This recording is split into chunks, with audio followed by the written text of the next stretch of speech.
Guys, intro time. Wait, which intro? The wisdom check. Oh, good. Wait, no. I thought we were keeping the old intro. What's wrong with the old one? People like that one. It was too long.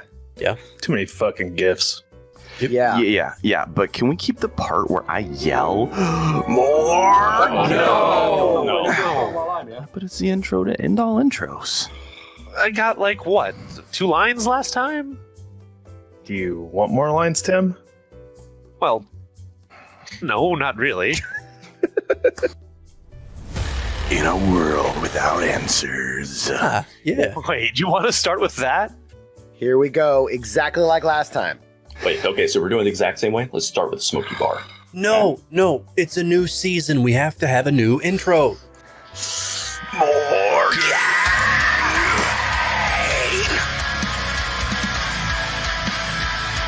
Not sure why we thought this would go any differently. Oh, well. Welcome, everyone, to the Wisdom Check, where Jeff and Dustin welcome a guest every week to talk about Dungeons and Dragons. Welcome. This is ridiculous. I'm starting the stream now. Wait, where's my die at? Well, we can't start until I botch, and it's not an intro unless I'm botching. You're on. All right, so that should be us being live. Hello and welcome to the Wisdom Check. As usual, I'm Jeff over here, and across the way from me over there is Dustin, my co-host. Hey everybody, hope you're having a good Monday. I have no idea if I'm pointing in the right direction or not. You're in the I'm middle. smack in the center You're in the now, middle, so you just I'm in the center. You shot it. You can. Oh yeah. Well, just so you know, you're not. I'm not centered on my screen. So No, not here in Discord. Jeff had to do some computer wizard magic to make it happen, but you're in the seat of honor according to the Twitch. So that's where you'll live forever from here on out. So. Well, Yeah. and speaking of the Straighten seat of up my honor tie here, we have Gary from Stone Mountain Press, and we're going to be talking about sports RPGs and other RPGs as well. So it's going to be pretty exciting. I have an interest in sports. Dustin's got an interest in sports. We both played some growing up, and we've done a lot of fantasy sports in the recent years. Yeah, I was going to say, when you hear RPGs and sports, the two things don't seem really like they mesh together real well. But then when you start really sitting down thinking about it, like if you played fantasy football, you've already been playing some sports RPG for a while. I mean, it's really not that different. So, absolutely. So, we're going to dig into that relatively soon and talk about how we can integrate both of those hobbies into one and hopefully have a really good experience with it. But we're going to kind of start off the way we normally do. So, besides welcoming you and saying, hello, Gary, welcome to the show, I want to say, let's kind of dig into how you kind of got started. We like to find out how people found the hobby as a whole and what those early experiences were like. So, where did you get started? first of all, I'll say thank you guys for having me on. This is really cool. Since I am in a sports niche, I hope your viewers don't immediately hear the word sports and tune out. Because there's more to it than you think, and it can be a nice alternative for an RPGer, because that's exactly what happened to me. So to kind of get where I started, I mean, I could go as far back as to when I was like in elementary school, and we had game nights as a family, right? And so we were playing your bog standard Payday and Monopoly and Life. And all these old Milton Bradley games and Parker Brothers games and stuff like that, right? So I was eaten up with games right from the get-go. I loved rolling dice and spinning spinners and moving stuff around a board. That got my juices going, right? So as a kid, I organized the annual Game-a-thon, and this ended up becoming a family tradition that ran for about 25, 30 years. Wow, nice. And it was on New Year's Day. And we'd get the family together, we'd drag all the board games out, and we had a point system. And so whoever finished first, second, and third would get 3, 2, and 1 points respectively, and everybody else just got, sorry. And at the end of the day, we added up all the points, and whoever won got a certificate. And it awarded them bragging rights for the year because they were the Game-a-thon champion, and they could wave that in someone's face for that whole year long. It was horrible. You wanted to win it. I love those things. That's awesome. Go ahead, keep going. Do you have a similar kind of family Not a Game family thing extravaganza? necessarily, but we had fantasy sports. We had our traveling trophy, of course, and we had we introduced something in later years. It was the last place trophy, and so it was a joke trophy, of course. And so like Very much a joke. everyone trophy. got to add something. Like if you were the last place person, when you hand it off to somebody new, you got to add some new feature to it that would make it extra, particularly embarrassing. And it had to be placed front and center in your house somewhere. So It had to be prominently placed out there so that everyone Nice. would know you. Yeah, sucked see, at some it. people. Yeah, see, some people, if they won the Gameathon certificate in our household, that thing would hang up on a wall or sit on a shelf. And sometimes, if there was arguments or something coming up, you could just stop the conversation, point at the certificate, and it's like, that's it, oh, that's great. all done. So, so I got into gaming then. I just loved games. I loved board games. I loved everything. So quickly, I started searching for something a bit more involved. So back then there was Avalon Hill was a big game company. They still sort of exist today. They're owned by Hasbro, I think, but not anything to the degree that they were then. Back then, it was war games and adventure kind of exploration games. You'd have games kind of like early versions of like Rail Baron, Rail Tycoon type stuff. Okay. Economies, civilization building, all those sorts. And I got fascinated with that stuff. So I had one game called, I think it was called Survival Wilderness, and it was basically you had these little chits moving around on a hex map. And you'd roll on an event table, and oh no, well, I got dysentery. Sorry, you're dead. Like an Oregon Trail, a board game. yeah, like a real early precursor to that, right?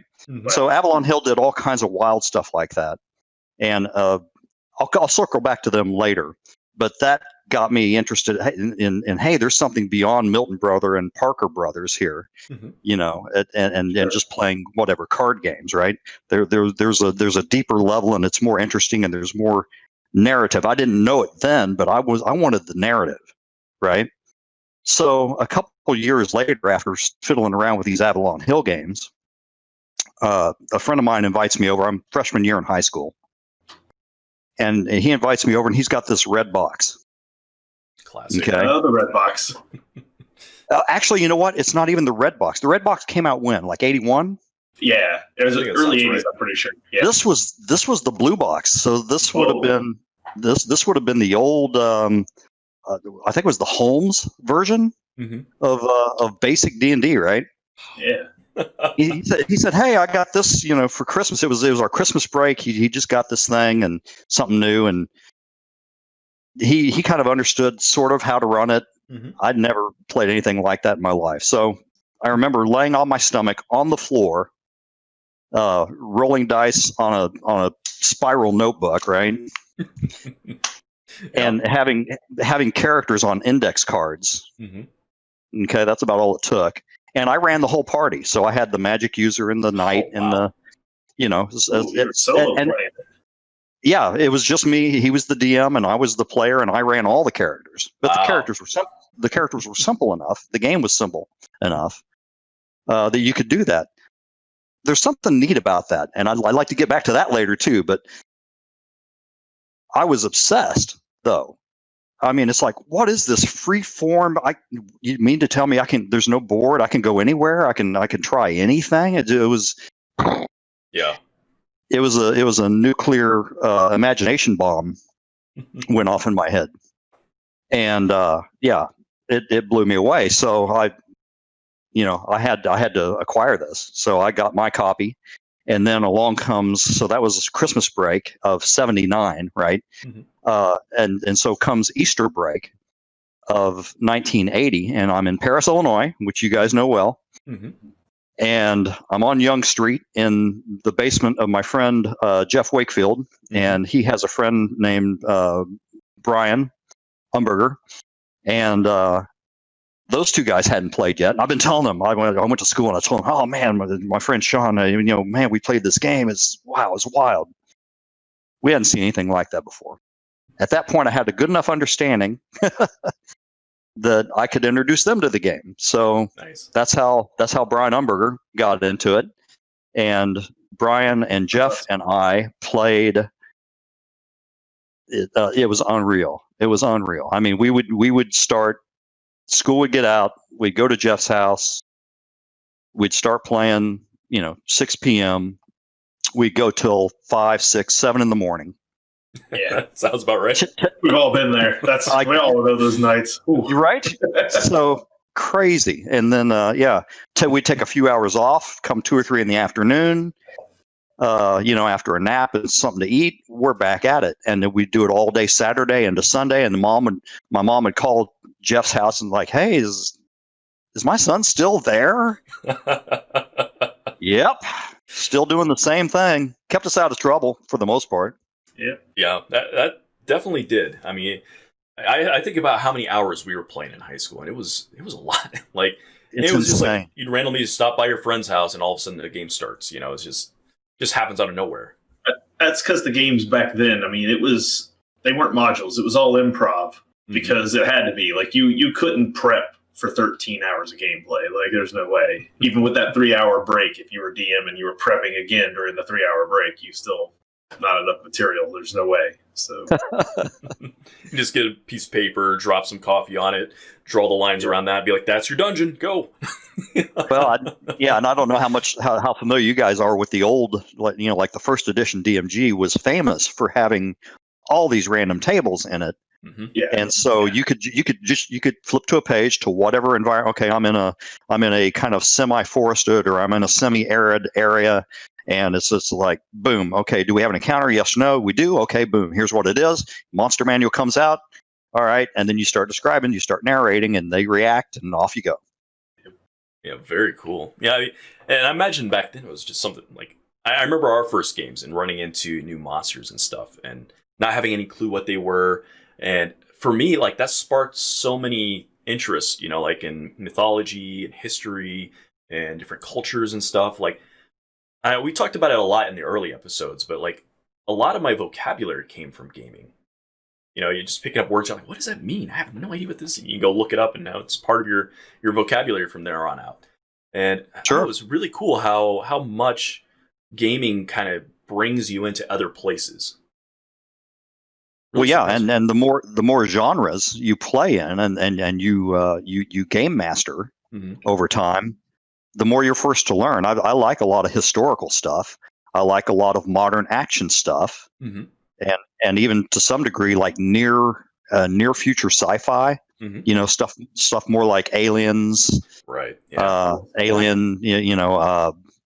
I'm trying to come up with some other examples. I started to say Firefly. That's not really a good example. Yeah, it's a little further out, but it's got that genre though. It's got that kind of westernish feel to it.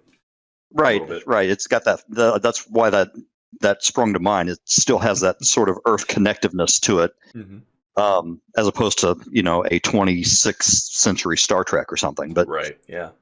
So what is it about that really attracts you? Well, what I'm saying is, I've spent 98% of my gaming time as the DM/GM, and so it forces me to study all, and look up and plausibly, connect things, whether it's Greek mythology in one genre or astrophysics, in another, to some plausible degree. So you start to glean all this stuff, and that kind of stuff, to an extent, it sticks with you, right? And next thing you know, you're watching Jeopardy. And it's like, oh yeah, I know, I can name the Greek god whatever. It's funny how that works out, because when you're younger, nobody questions anything. Right. Your players don't question a thing, and as they start getting older and learning a few things here, they're like, "That's not how that works, GM." You're like, "Hold on a second, let me find it." You're right, that's not how that works. Here, let me get it right next time. Like, yes, but you know what? You're still the GM, and you can sort of define what reality is for your genre or for whatever your setting is, especially if it's something that's not an IP, right? Right. Yeah. That's not a licensed game. So if you've got your own setting, hey man, just go nuts with it. we do so much learning though, just trying to keep that realism for our players. I mean, at the end of the day, we try to keep it as real as we can for them, so it pushes you right out there to start learning. Hey, Yeah, it's hard. Thank you, Brian Label, for the follow there. Much appreciated. Welcome to the chat. Nice. Yeah, sorry about that. But yeah, it's man, world building, bringing all that together, having things that you could share with your player base, always learning, developing new skills like improv and all that kind of stuff. Man, there's so much to love about gaming, and like we talk about a lot too, where there's a lot of aspects to gaming. Like there's the simulation side of it, there's the combat side of it, there's the role playing side of it, there's the storytelling side of it. There's like puzzles, and there's like all these different pieces that kind of come in from every type of game we may like to play. Like we were talking about board games earlier. There's so many different styles, and it seems like this hobby just slams them all together and says, "Here you go. Enjoy, have fun with that." Yeah, whatever your play style is, you can totally build on that.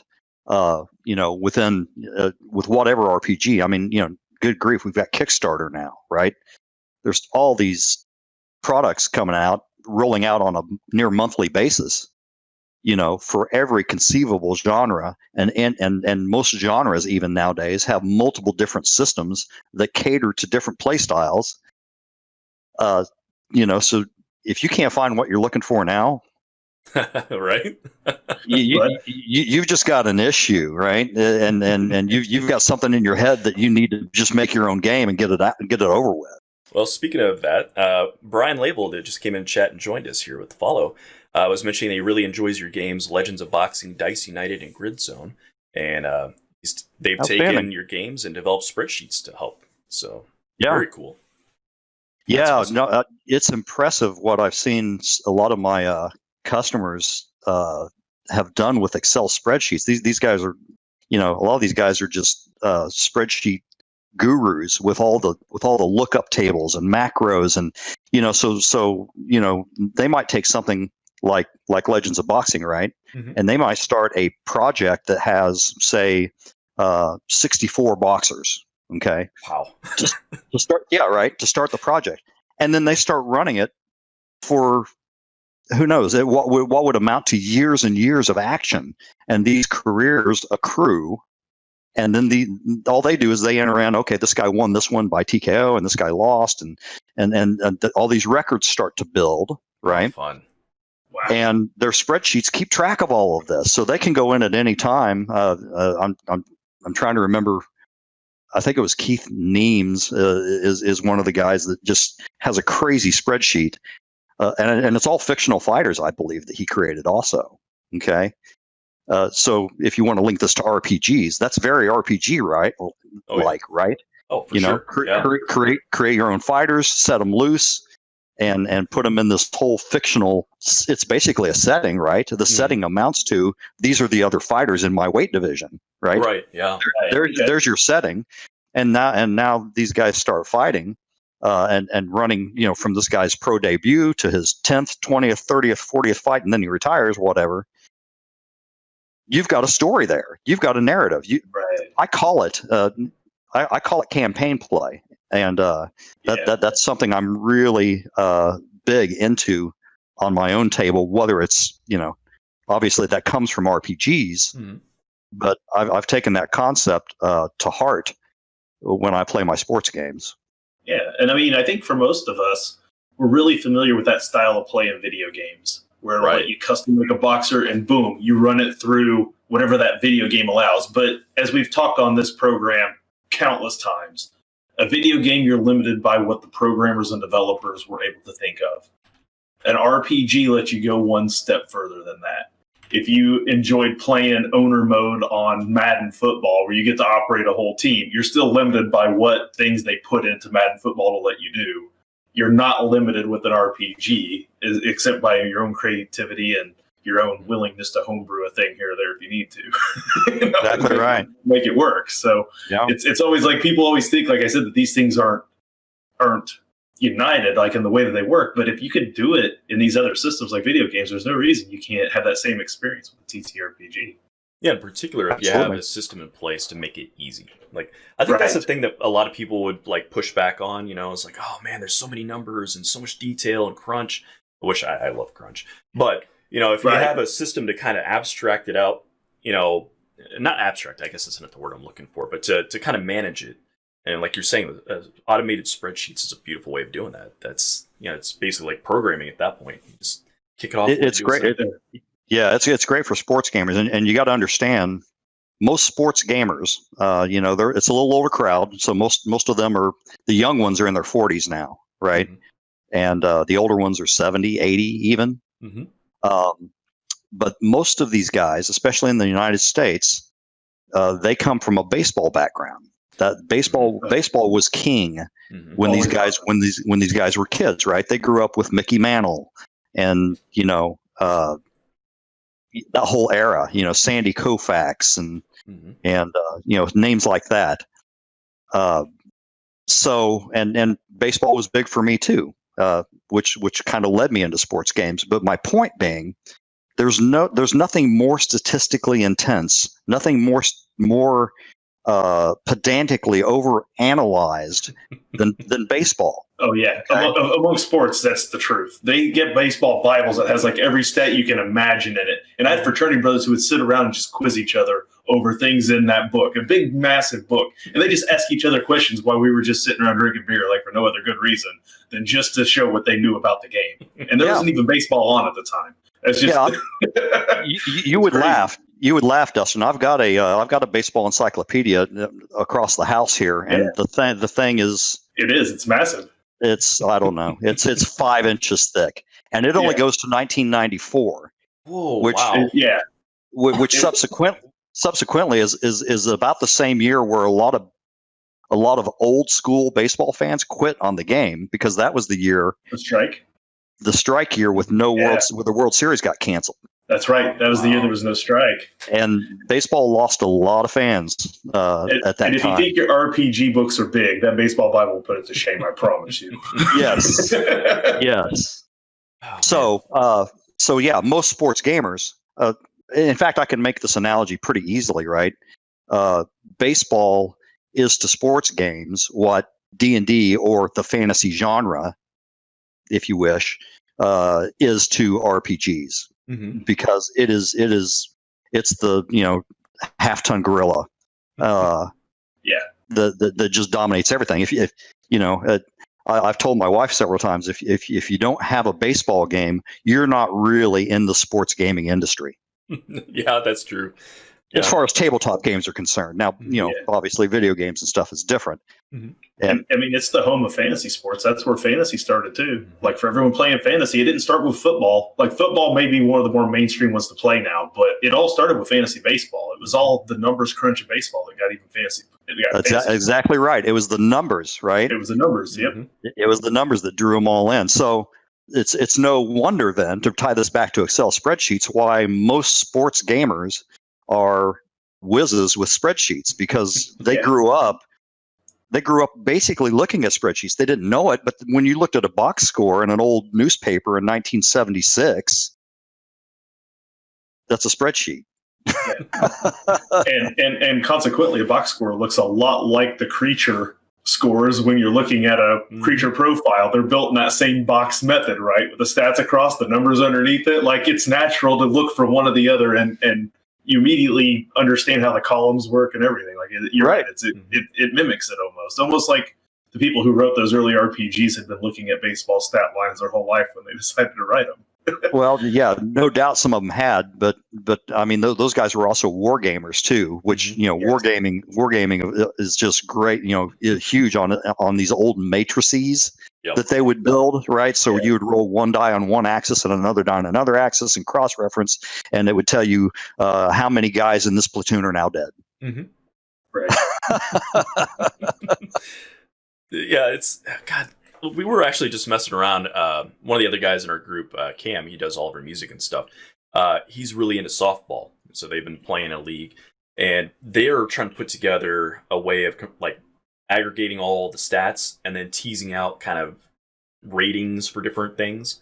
And And so we've been like writing a computer program for that. And one of the things we were struggling with was how to capture something like speed, for instance, from the stats that they had. So we're in there digging into like slugging stats and like how many bases stolen, how many attempts, factoring in, like tendencies, how aggressive a person is.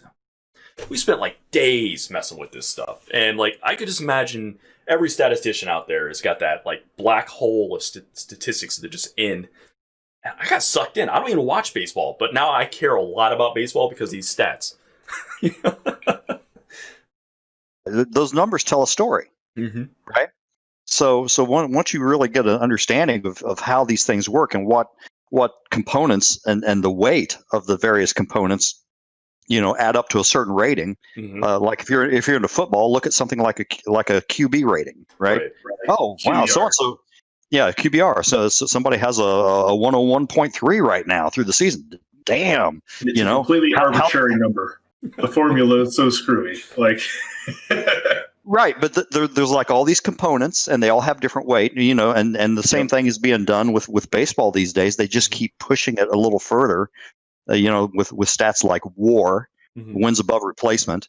And and there's even newer there's newer sabermetric stats on top of that that are well beyond my understanding anymore. But and the funny thing is, and maybe I'm wrong, but my assumption about sports was that a lot of these stats get created by the leagues themselves. It's the people working for managers in baseball trying to figure out if their investment is correct, because they're paying millions of dollars for these people, so they want to know like wins above the person they replace. They want to see like improvement. So they got these stats people who work for them, who are crunching all those numbers to tell them that they're making right business decisions. And then we as the end consumer get to take those numbers because they become known and play with them ourselves amongst, our friends and picking favorites. And, oh, look, my guys, you get into that whole world of dealing with those stats. But I think it's a lot of those things come from the sports themselves just trying to better their own teams, I think. Absolutely. Well, money's king, right? So that's why you've got a book and now a movie called Moneyball, about the Oakland A's and how they were able to kind of game the system a little bit in order to create a competitive team. And before that, you had Bill James was a big time statistician who I think he worked for the Red Sox, maybe a couple other organizations over the years. And if there's any baseball fans watching, they're probably cringing, going, "Oh, this guy doesn't really know what he's talking about." But that's how. You're right, though, Dustin. That's how it's evolved. It started with with people like that, trying to look a little bit deeper and going, "Hey, we've been looking at something like walks. We've been looking at walks wrong.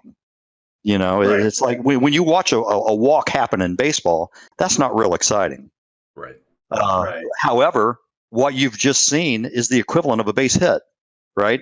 Now you've got a guy on base who can cause havoc if he has the good speed that Jeff was referring to. And then that, those sorts of things, you start putting values on those, right? So all of that begins to add up to this player's worth. And now that you're talking player contracts that reach into the tens and 20 millions per player per year. And baseball's worse because there's no cap. This guy's a limit. So Chad is verifying Brian Label here. So you're right. Brian, worked for the Red Sox. Bill James, security guard, doing stats on the side. So nice, yeah, awesome. God, that'd be fun. Yeah. Good work, Chad. Thanks for keeping us on the honest there. Keep us honest. Absolutely. Incredible. Yeah. So I guess at that point. Go ahead. I was just going to kind of wrap that up by saying you can't talk about sports games and the sports tabletop industry without talking about baseball, because it is the D&D thereof. Absolutely. So obviously we're coming at this from kind of a statistics sided thing, and we touched base on like kind of wargaming and that kind of stuff, where the simulation is king, right? Like getting the stats right, getting the way everything rolls out. It needs to feel like it is representative of the actual sport itself. So was that the approach that you took, that you were really heavy focus on the statistics and making sure all that kind of comes together, or was it something else that you were kind of coming at it from? Well, ultimately, everything I design, I try to do from a narrative perspective, so that as I'm rolling the dice and as I'm writing down events, in time segments or whatever on a score sheet, that it's telling me this story, and that the game is advancing step by step, and that each step is generally going to be something meaningful, whether in terms of eating up time or creating a scoring chance or whatever. Now, with regards to statistics, boxing's difficult. Yes, and Legends of Boxing, which is, let me see here. I got my RPGs up front. Nice. So Legends of Boxing, this guy right here, right? And this thing is my flagship game. This is the one. I guess it's backward on screen, huh? It's a little backwards, right. but if you could just tilt it just slightly, we got a little glare on it right now. There we go, perfect.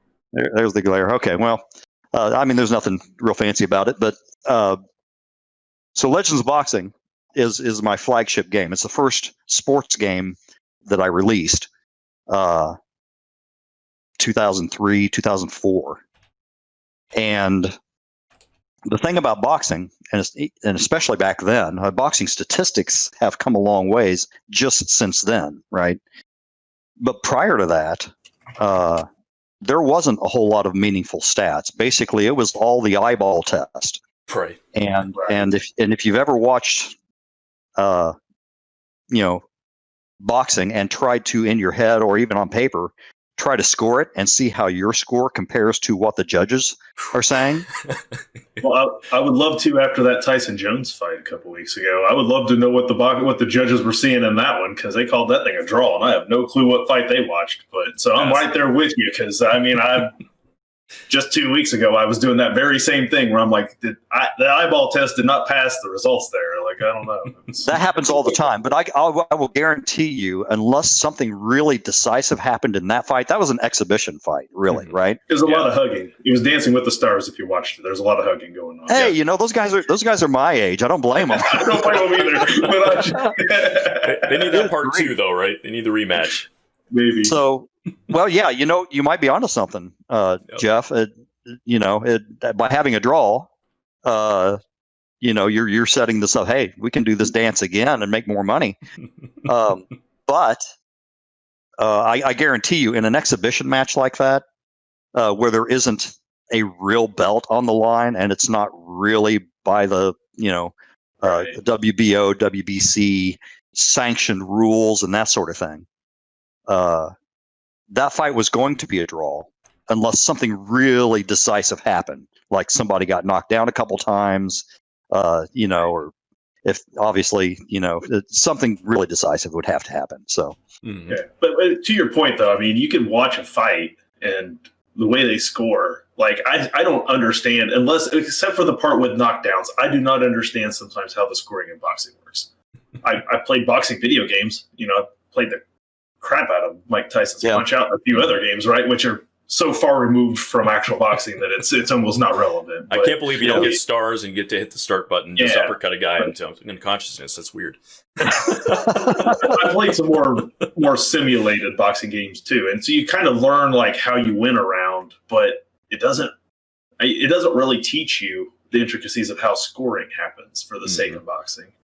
And there's different schools of thought, right? So certain judges will look at a fight one way, and certain other types of judges may look at it another. Some judges value, defense and ring generalship, ring generalship is a term for mobility, right? Using space, controlling distance between you and your opponent, that sort of stuff. Defense, counterpunching. Those are all sort of ring generalship traits, abilities. And then other judges value somebody who's letting their hands go. In other words, they're throwing leather. And they have a better work rate, and they're more aggressive. If I were a judge, I would be the latter. I'm somebody who favors aggression, and I know this because I've looked at. I mean, I've done ratings for almost 700 fighters in the past 2 years now, and so I've looked at a lot of tape, a lot of footage, and I know when I'm looking at these fights, and sometimes I try to do some scoring along, just to get my own impression of the fighters, and I almost always value somebody who's aggressive versus somebody who's dancing around and ducking and going up against the ropes, and I admire that. That's you can win fights that way, and that's the smarter way to fight, but it's just not the most crowd pleasing way to fight. Well, it's not exciting, but I think the aggression factor, like it's more evident to me anyway, when somebody's imposing themselves on their opponent. Like they're controlling the space of the ring, they're forcing their opponent to move. The other person's reactive, this person's active. And I think, I don't know, like in most sports, I feel like if you're the active component, you're winning. I don't know if that's true necessarily, but it seems like you're making somebody react. That's not so much true in boxing all the time. Because you wear yourself out pretty quick, and you go from winning to losing really quickly. But because it only takes one good shot to end the fight. So sometimes it's not volume of punches thrown if they're not landing, if they're not going anywhere, but it makes you look like you're winning to anyone who's not trained in the art. And exactly, I think to really understand it at all, you have to have some pretty good commentators who explain this to you along the way while you watch the fighting, because otherwise you have no clue what's going on. But those people do, and they try to explain it to you, but it takes a lot of watching. So I imagine you had to spend a lot of hours. Bad commentators can totally skew what people think they're saying. And yeah, that absolutely happens. And it's something you have to fight against. If I'm trying to do ratings, I'm putting this stuff in writing. And once I put a fighter in writing, I'm not going to be very prone to change him, right? Because that means if I do that, I'm invalidating everybody who bought that fighter card in the past. Right. And so I'm really doing my letter best to get these right. And so, once you commit to that, there it is. It's published. Yeah. And that's a little different these days with the ability to make those adjustments, like PDF formats and that kind of stuff. Like, obviously, I still prefer games just get it right the first time through and make it happen. But, at this day and age, I feel like that's one, thing that gaming in general, like whether it's video games or tabletop role-playing games or whatever, the ability to go in and just patch something in there, like, oh yeah, I got that one number off by one. Here you go. There was a typo. Hold on, it's fixed. Nope, nobody noticed it. That's pretty nice. We got a couple things from the chat here, so let's go ahead and touch this one. So, Bro Criblet was saying, besides adding content for your current games, Gary, do you have any new games you are looking to develop in the next few years? Wow. Let's see. So. I have a few things on my mind. 2021 is not looking real promising in terms of a new release. I did 2 new games this year, and that effort really kind of wore me out. So 2021 is going to be about supporting the games I've got, the 3 or 4, and the year after that, I've got ideas for a baseball game. Because what did I say earlier? You're not really in the tabletop sports gaming industry if you don't have a baseball game. So I'm thinking about it. Let's see. Outside of just sports, because there's other things I want to do. What? That's crazy talk. Yeah. Believe it or not, I've got ideas for a robot fighting game. Yes. That's awesome. Which I just think would be a hoot. And let's see, what was the other thing? Are you thinking big mechs, or are you thinking the smaller robots like the Robot Wars that you would see on the? Yeah, more like maybe somewhere. Maybe somewhere in between. Kind of like BattleBots, only just maybe a level higher instead of a little bigger. Okay. Yeah. I think they're limited to 250 pounds for their bots, and I'd like to get up around half ton. In terms of concept. Gotcha. All right. So I'm thinking about a robot battle game of some sort. That I think that'd be a hoot. I've got a whole notebook, spiral notebook with all kinds of ideas in it. But that's just something that's a concept out there. And then the other thing was I wanted to do a sort of globe hopping espionage adventure mystery kind of thing.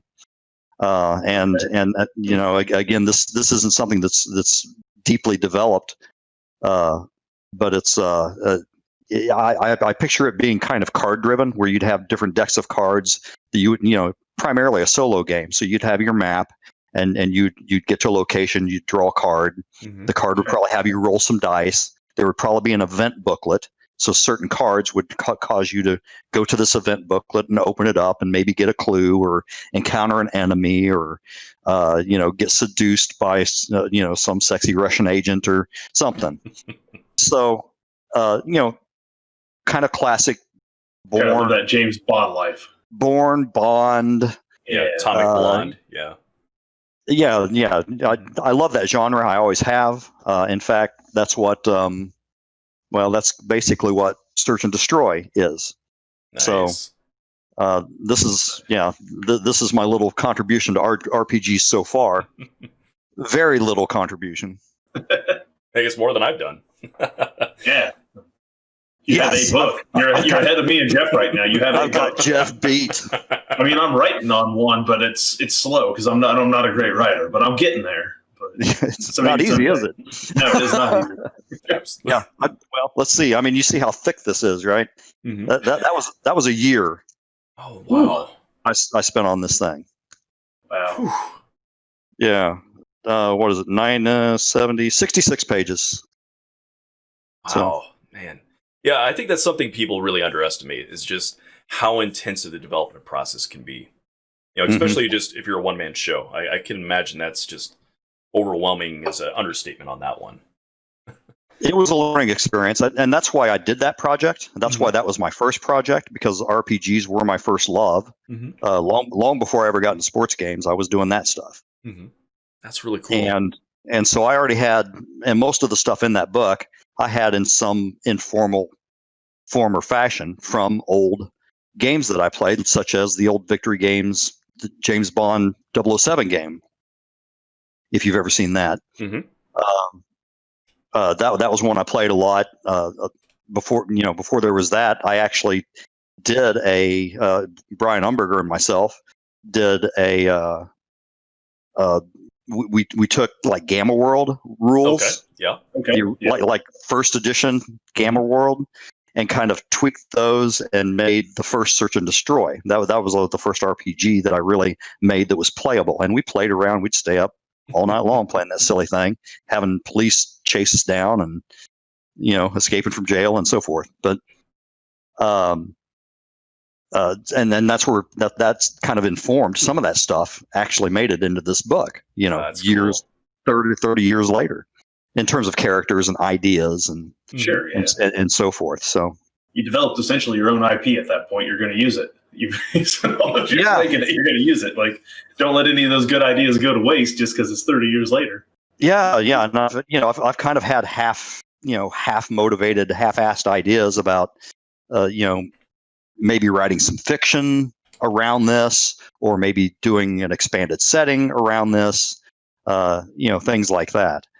But the way this went is not going to encourage me to really push it much further, because there just is not enough interest, in the RPG world.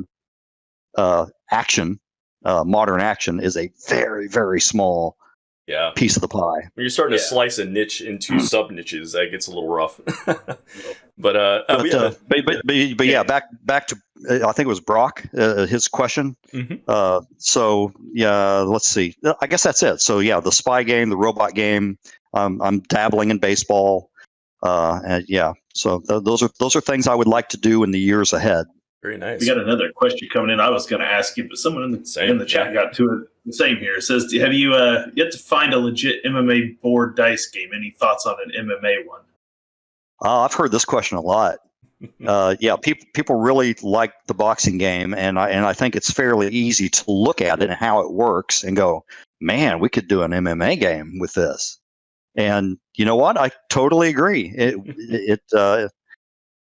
The outline, the template for doing an MMA game is pretty much there, right? Nice. Yeah.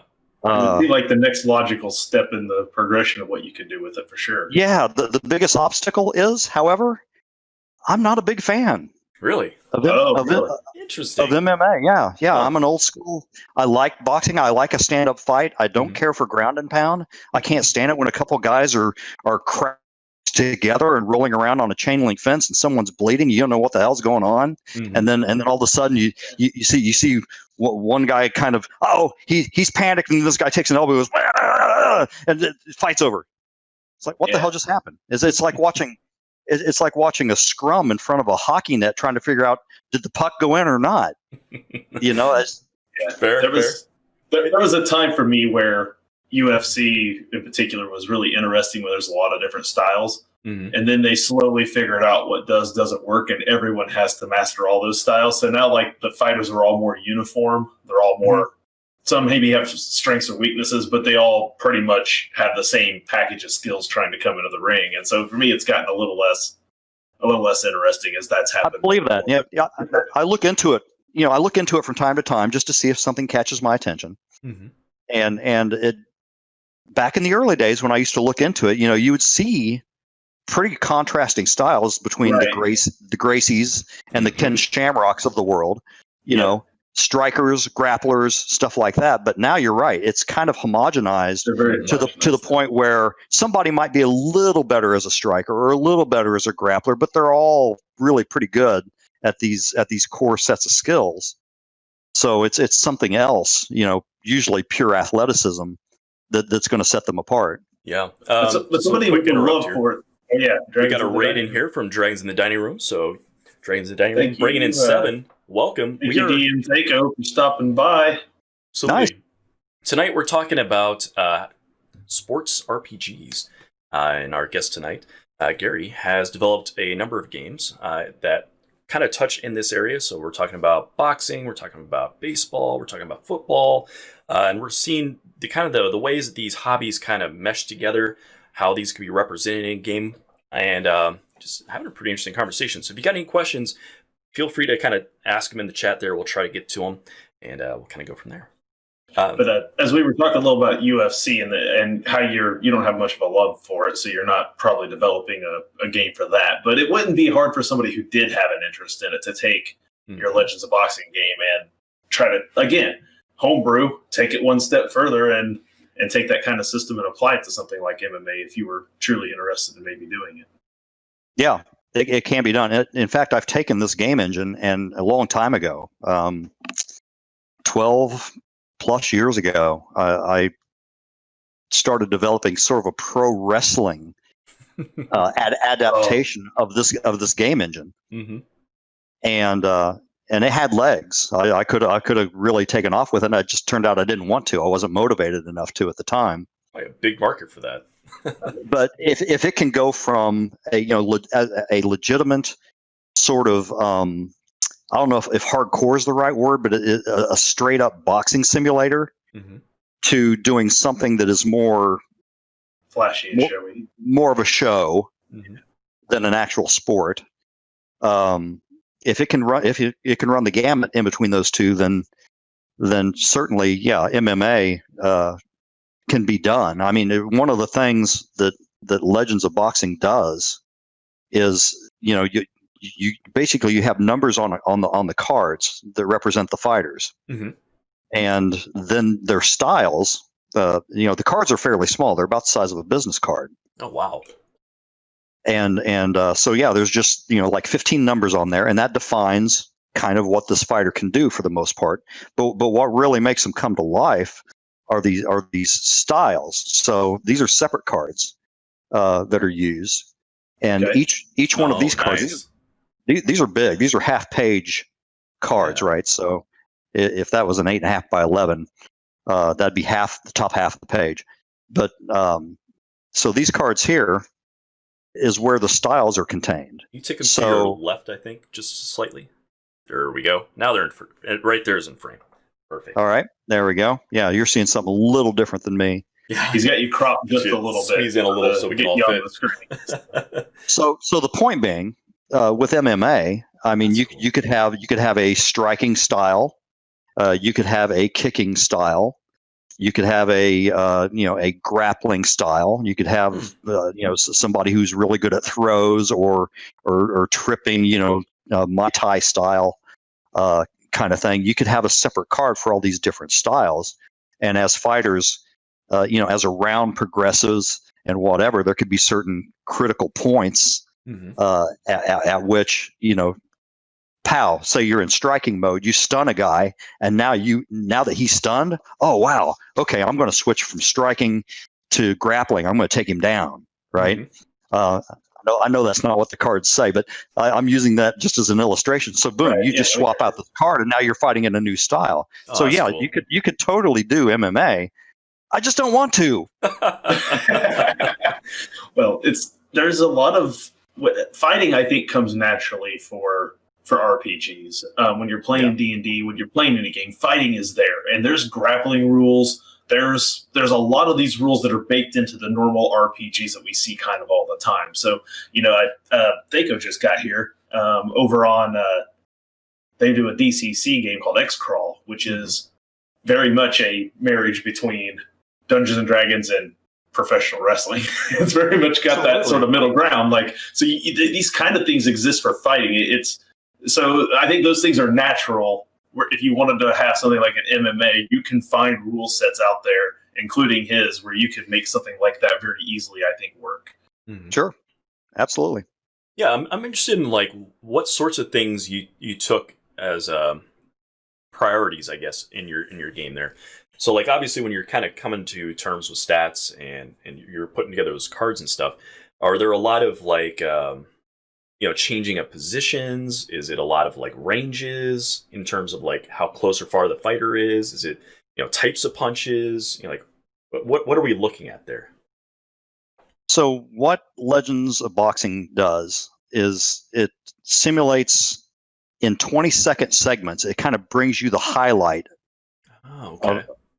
of a round, right? So that adds up to 9 segments in a round. Mm-hmm. So you roll the dice, you determine, okay, in the first 20 seconds of round 1, bam, this happens. Fighter A connects with a good solid jab. You go to the next 20 seconds and you roll for control. Which fighter has control? Is defense in play? Yes or no? And then you roll for a punch result, and those punch results come off of their style. So you could have one fighter who's pressuring.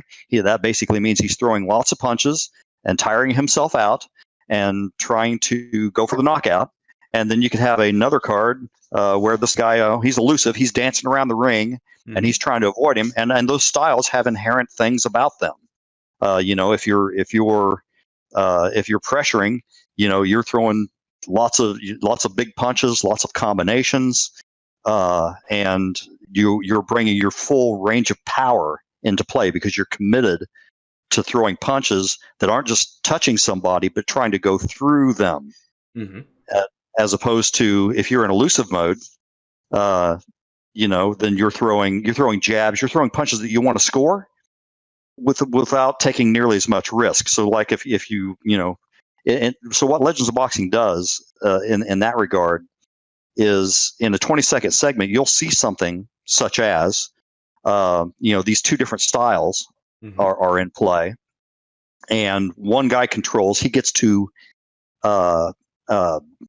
impose his style, and then the other guy gets to defend. So there's 5 dice typically that you roll, boom, kind of all at once, like a dice pool. And it determines who's in control, who's defending, do they defend, yes or no, and then in the defense column. So there's 2 columns on all these cards.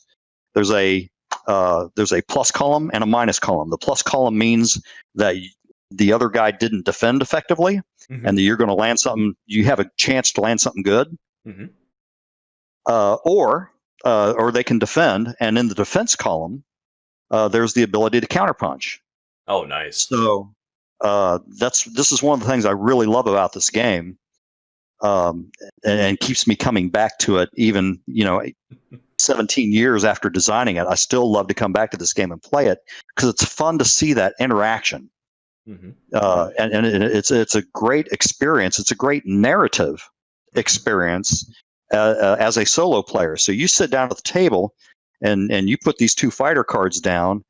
You don't necessarily know which modes they're going to be in from round to round. But some fighters are kind of stuck in one mode or 2. Some fighters are adept at all 4 modes, and they might change their style from round to round. And you do not know how this story is about to play out. You can take a pretty good guess, right? If you have Muhammad Ali against some tomato can, well, Ali's going to win. Okay. The only question is, how many rounds does this tomato can last? Right. Right. Or Tyson or any great fighter. So the game is reliable in the sense that, you can put these fighters up against each other and the expected result is probably going to happen most of the time, but you do get surprised on occasion.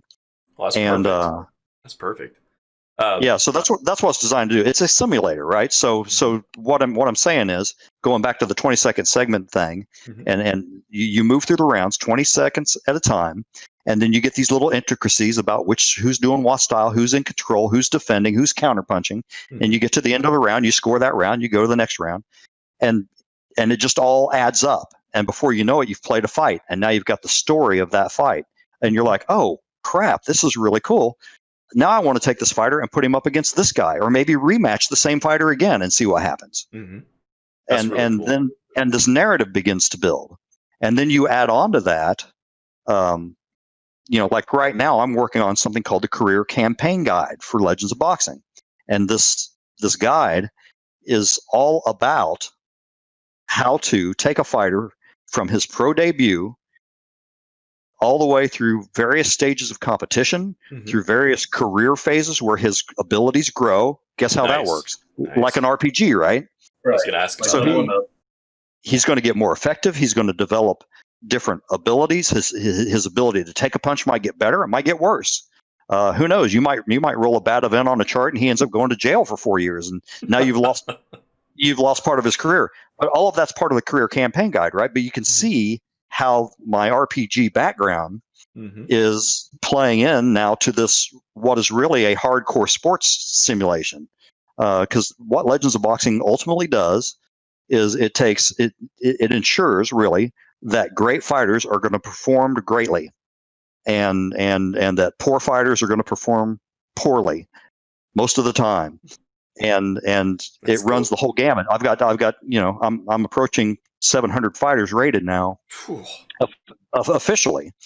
I just released the flyweight set a couple weeks ago, and so the sky's the limit. With that many fighters out there, there's already enough to keep most of us sports gamers who are already approaching retirement age busy for the rest of our tabletop gaming lives. Yeah, right. I imagine. See, Brian Label was mentioning here something. He's saying the one thing you seem to understand in your games is that people want to play out leagues, so the games need to be detailed yet not too long because leagues require you to play a bunch of games.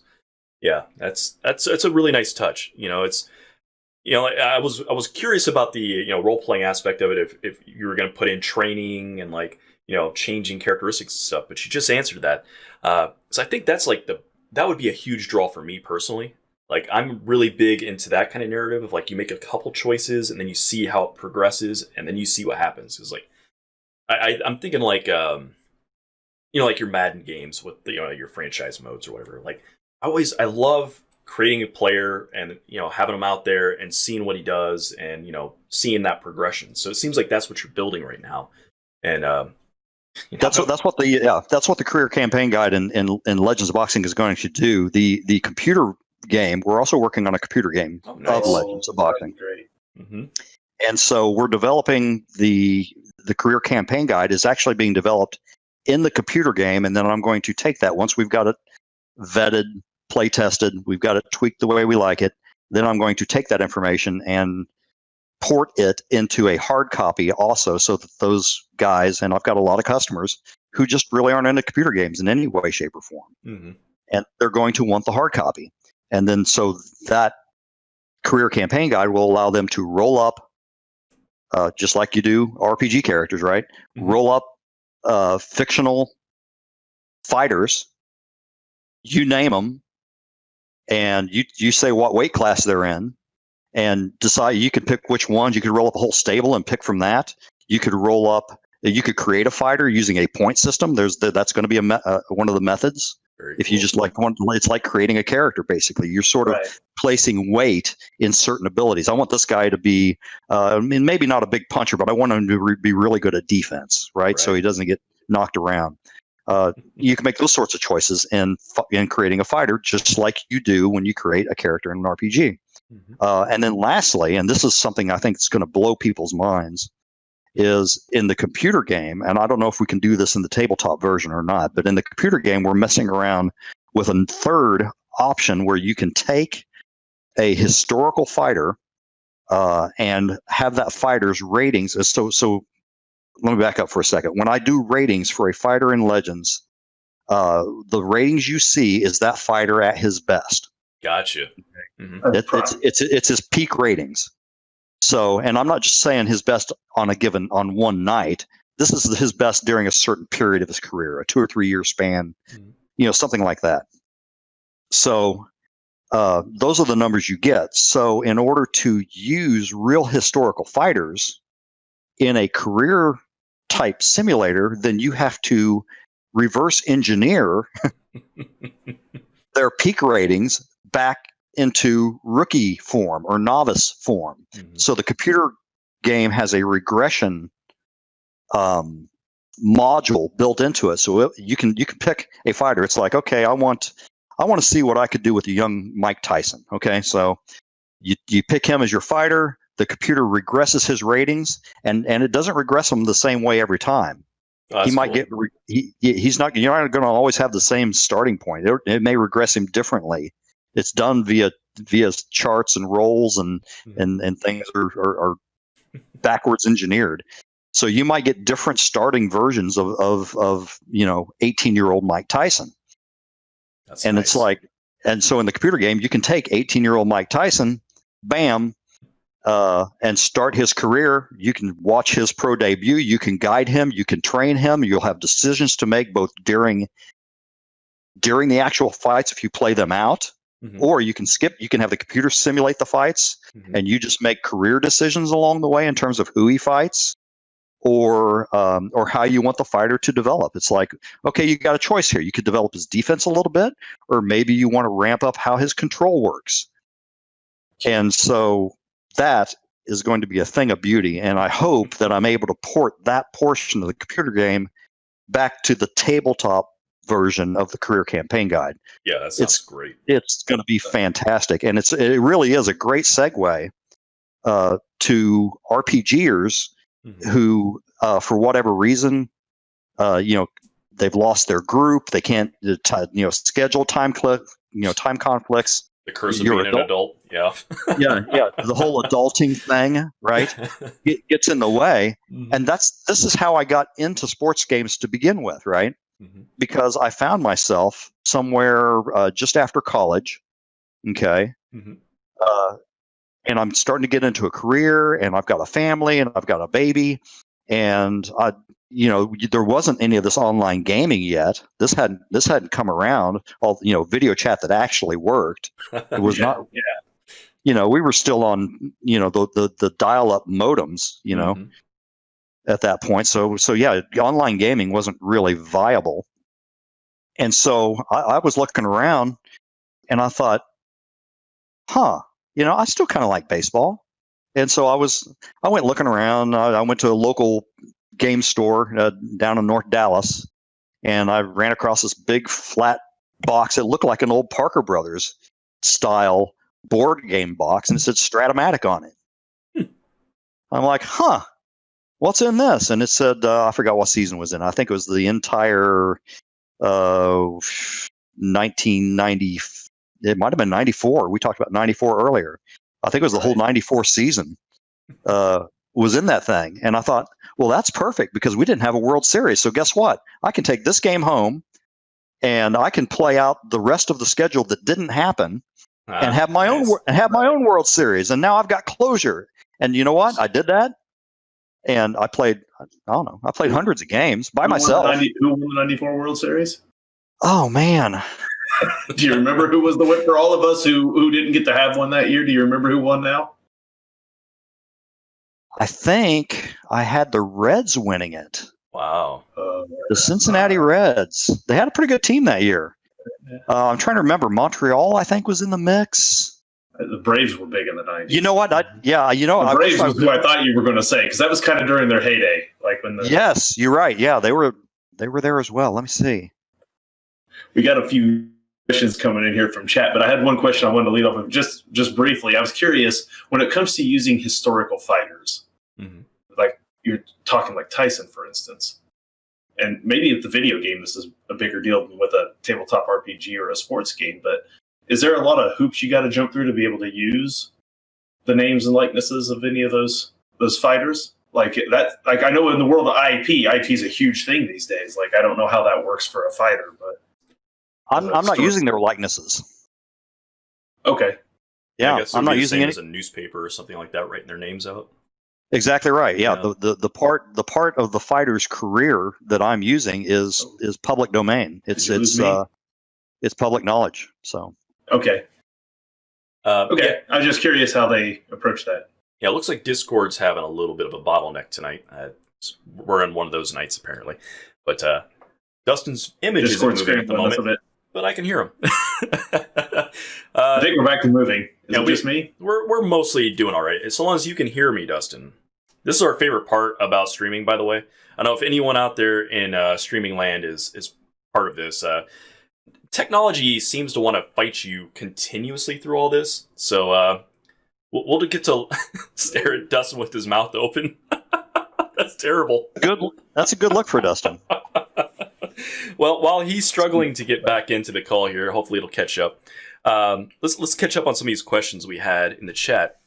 So Brian Label was talking about Legend of Boxing career campaign and wanted to know when that was going to potentially be completed. I know it's probably a moving target, but wow, yeah, it is, and the main reason it is because the computer aspect of it has really been a challenge. Mm-hmm. I'm working with a programmer over in the UK, and so there's a big time gap difference.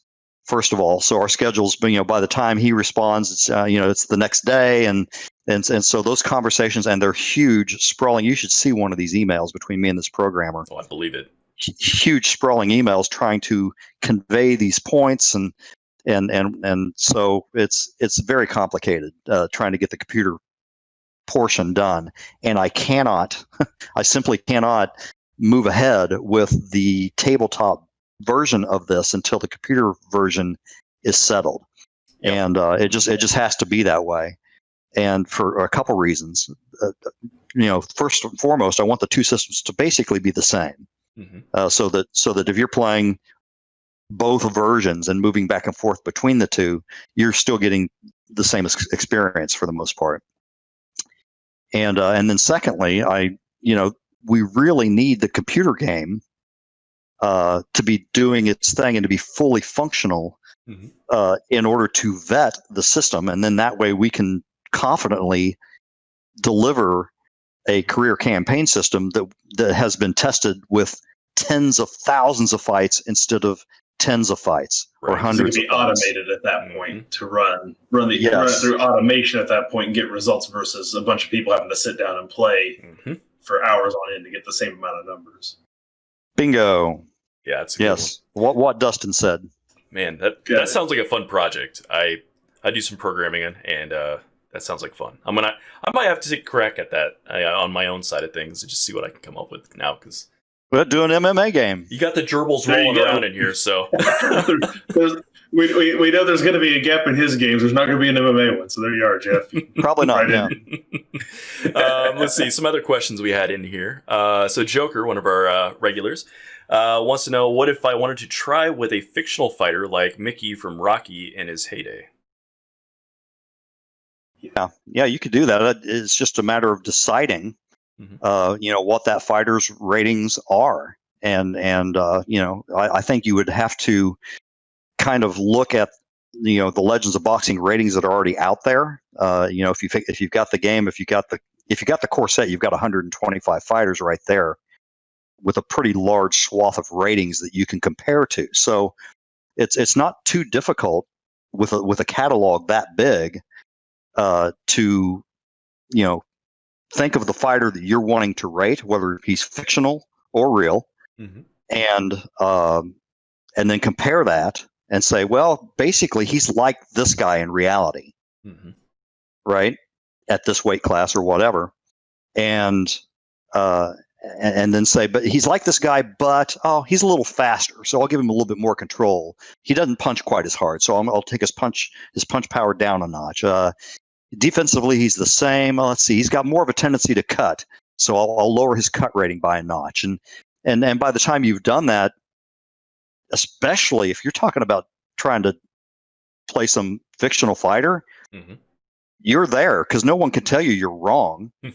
Yeah, right. That was my response to Joker's going to be good luck getting enough information from Mickey in his heyday because they only ever talked about it. You never saw it yet. I don't think so. Yeah. I mean, let your imagination go nuts. Like I said, I haven't even done the career campaign guide yet, and I know that there are a handful of Legends of Boxing players out there who've already created their own fictional universe and played hundreds and hundreds of fights over, a decade or more of simulated boxing seasons.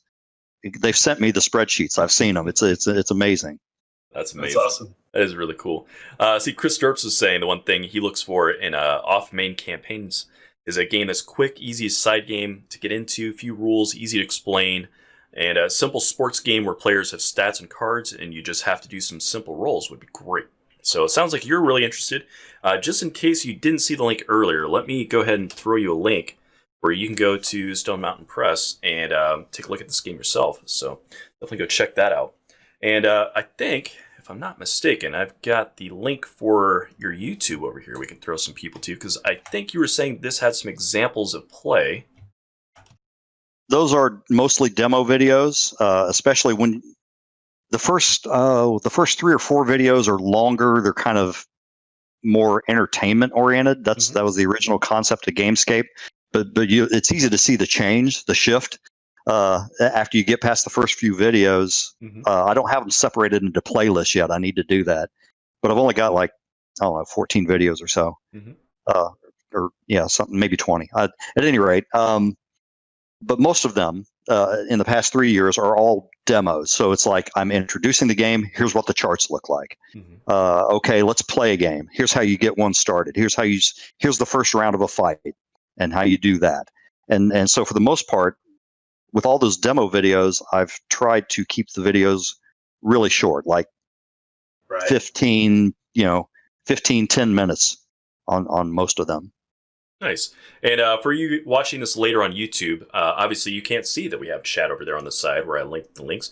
They'll be in the description below. So just go ahead and click on that link for description.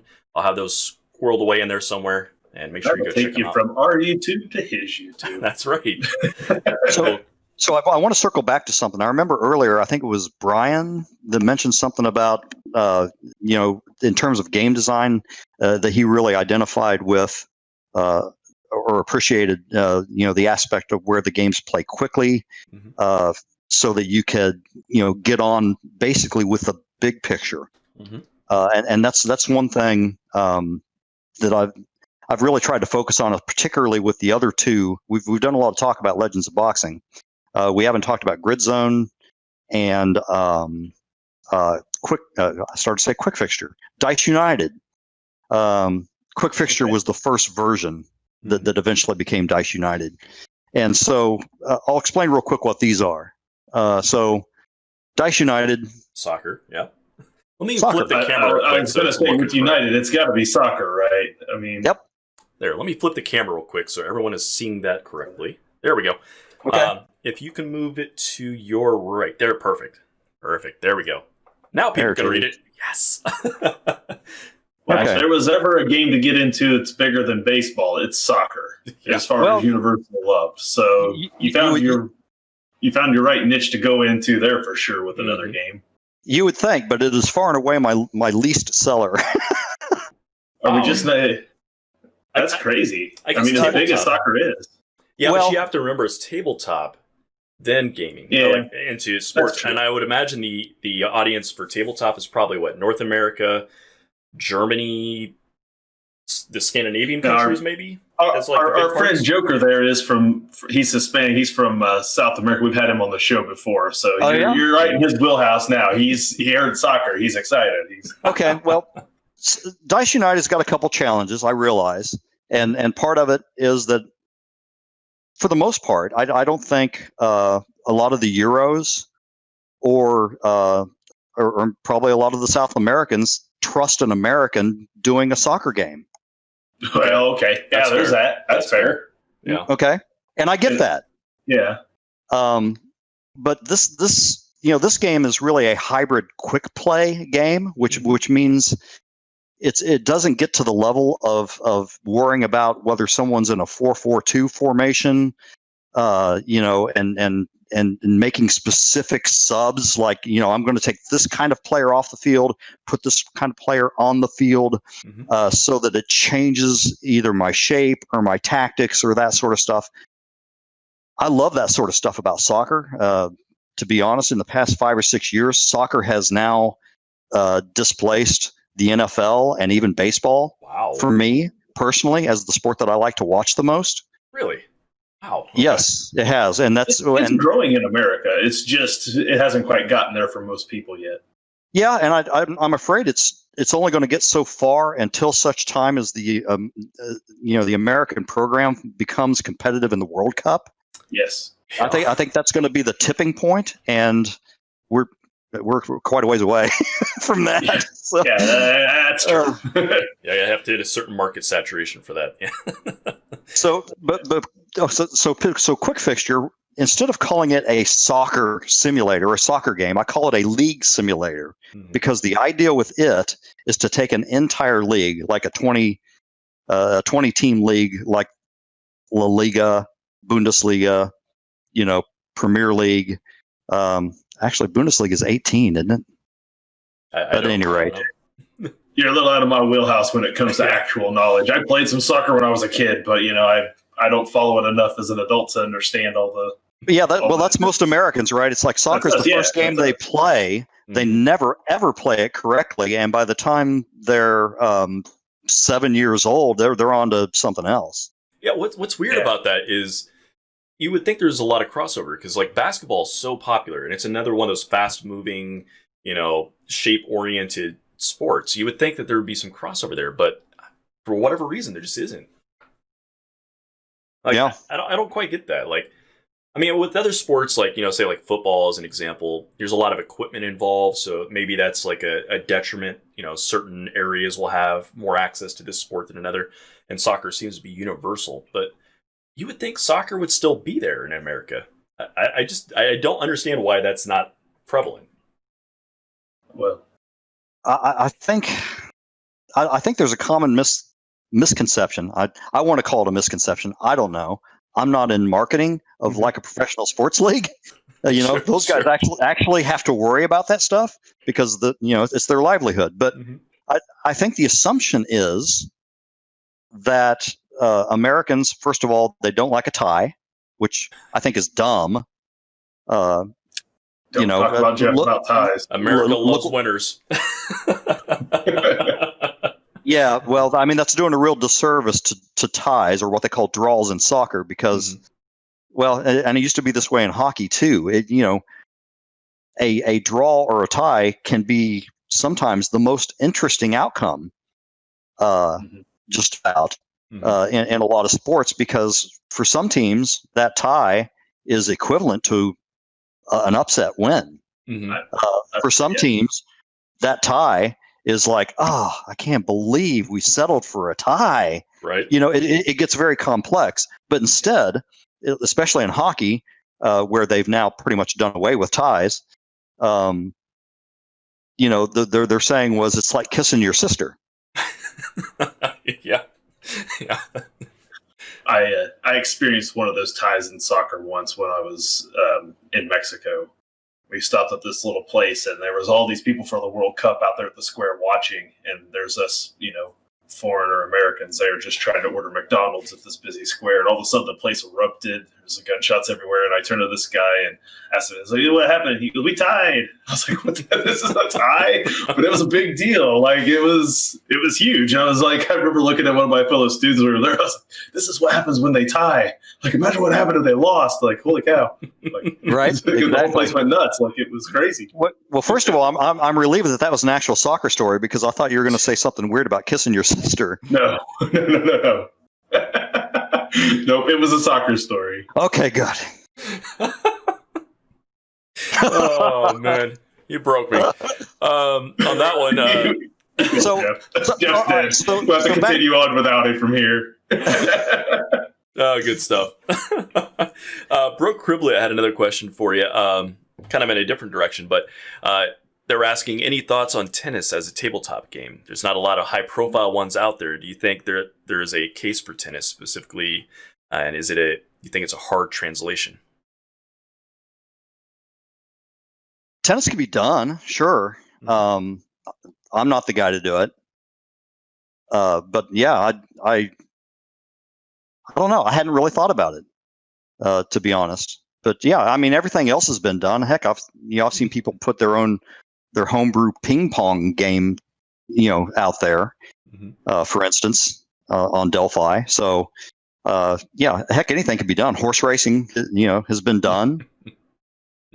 So you name it. So, Highlight and everything else. I'm not much of a tennis aficionado either, but if there's ever going to be a tennis RPG, I just want the sound they have to make to be a stat. I just want to customize the sound when they swing. You can just give it a stat of some sort so I get to customize which one of those it is, and I'm in. You a stat for yelling at the ref, That's right, yeah. Breaking your racket. Like every once in a while, you could power up your grunt, and it's like it gives you a 70% chance to ace. Bam. Yeah, whatever it is, just something in there. I just have special stats for the ball boys. I don't know if those things make a difference. I don't. I almost feel like tennis is almost an equipment game. Like it's almost like you gotta it's almost like which wristbands and headbands you wear versus a visor, or if you're in the skirt. Like they got all those options about there. They're almost some of the more visually different, the way that they'll dress or whatever they do when they're out there. I don't know. It's not like football where everyone's in the same uniforms. They got a little more personalized style to them. Kind of boxing, I guess, that same way, right? They come with the trunks and whatever they want. It's all in there. I see Joker from Chile here is saying that if you do a soccer game, make sure you remember that hooligans are a thing.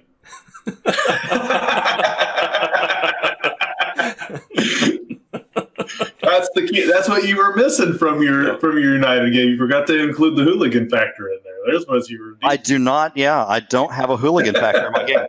So yeah, actually, let me circle back a little bit. Card where hooligans tear down the stadium and there's no score to the end of the game. You forgot to include that into your possible outcomes for a game. That's what you're missing on there. The best possible reason for a draw is that the stadium has been burned down. Stadium has been burned down. Team must relocate. That's on your final card, isn't it?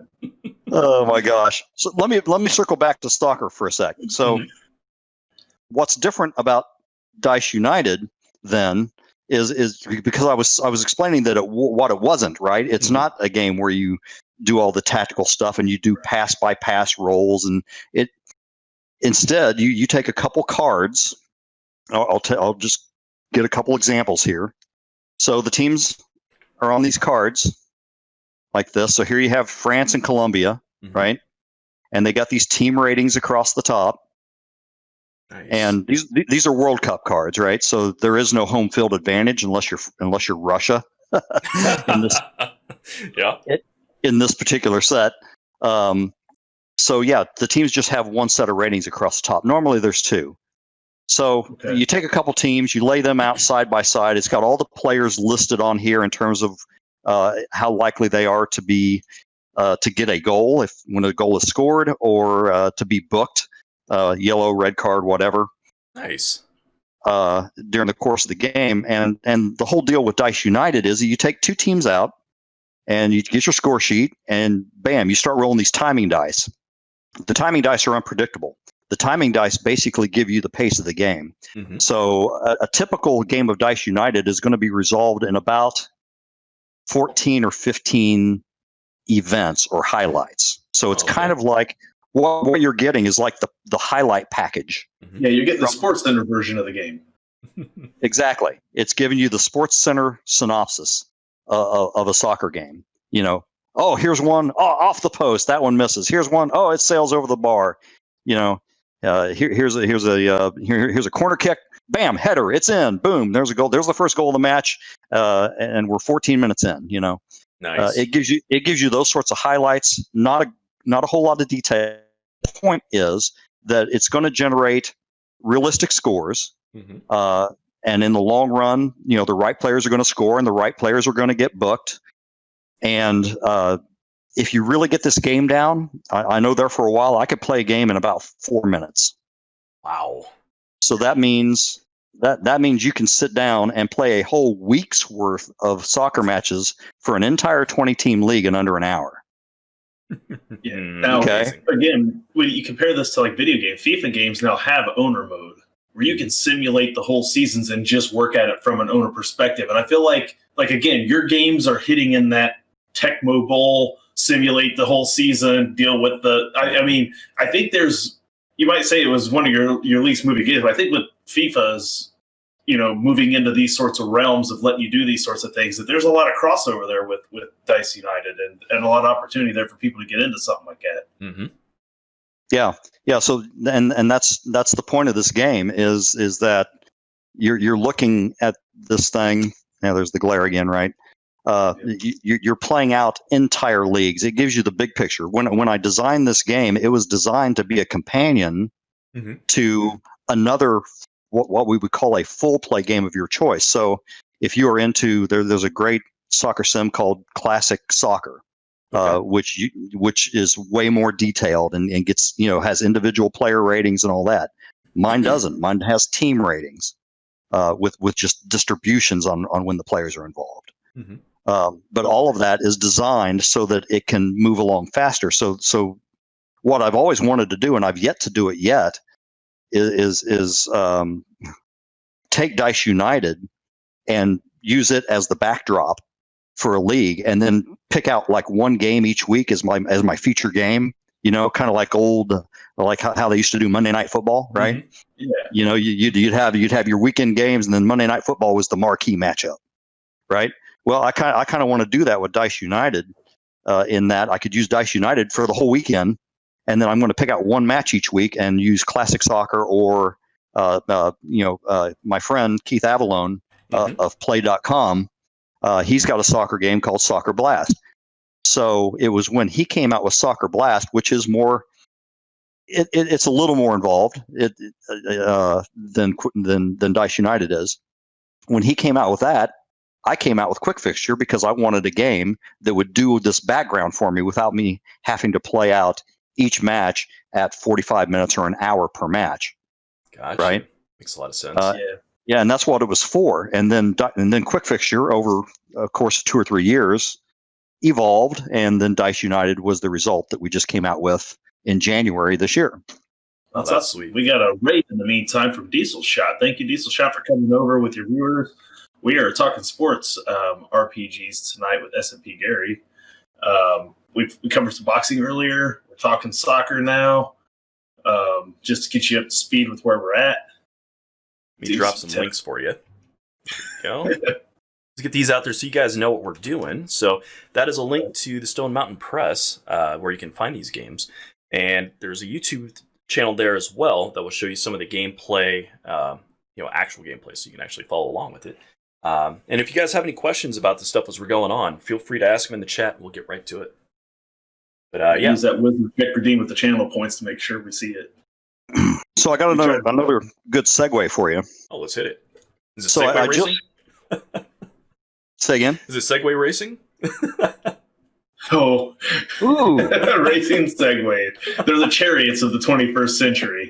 They should- You know what? Post-apocalyptic Segway racing. I think there's yeah. I think there's a Mad Max game there. style. I'm down now. Now you're out. There's a game in there, right? Somewhere. It's like you're allowed to have, you can have little upgrades, have a little flamethrower put on one, and have some There you go. some wheel blades on another. Yeah, it's modern day chariots. That'd be awesome. Oh my god, that'd be hilarious. You guys are right in my wheelhouse here. I don't want to cross-pollinate much today, but if Cyberpunk can pull through for me on that one, we need segues now if we ever play it. That's all there is. Absolutely. How has that not been done yet? I don't know, but now that we've said it, it's a thing that needs to happen. Yeah, I guarantee you, somewhere right now in a movie studio, there's someone working on the special effects of a Segway bloody chariot battle action scene. Oh, man, can you imagine the jousting event? The first one that'll make it to film won't be a serious, like Mad Max style chariot Segway battle. It'll be it'll be Jack Black on the Segway running away from like a set of clowns or something chasing him in the next Jack Black film. Yeah, we'll end up seeing it in Paul Blart. That's right, Paul Blart. That's where it'll be. Okay, so my segue then, I mentioned play.com. So Keith Avalone, friend of mine, he used to live down here locally, moved to Denver, and we've stayed in touch over the years. He's a game designer, and we've always kind of kicked ideas back and forth over the years. And one of the conversations we had, I don't know, this goes back probably 10 plus years ago, is we're talking about the NFL. That's his favorite league, and I was a big NFL fan for a while.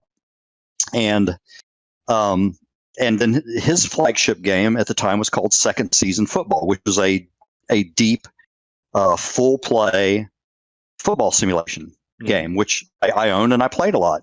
And now I can fight it with him. I tried to take his game and do a fictional league with it, which also included creating players, doing a draft, refreshing those teams, having some sort of mechanism for players to retire, having the rosters turn over, and all this stuff. But football, American football, is complicated, and the rosters are big. Yes, they are. Yeah, 54-man teams. Mm-hmm. And so the whole thing, it just got to be a bit of a beatdown. I'm having fun while I'm playing it, but when I get to the off season, it's just a beating. and then that conversation evolved over time, and then he and I started talking about things about the sport itself that could be streamlined, right? Oh, interesting, yeah. And so we had a little design. It was a friendly competition, I guess you could say.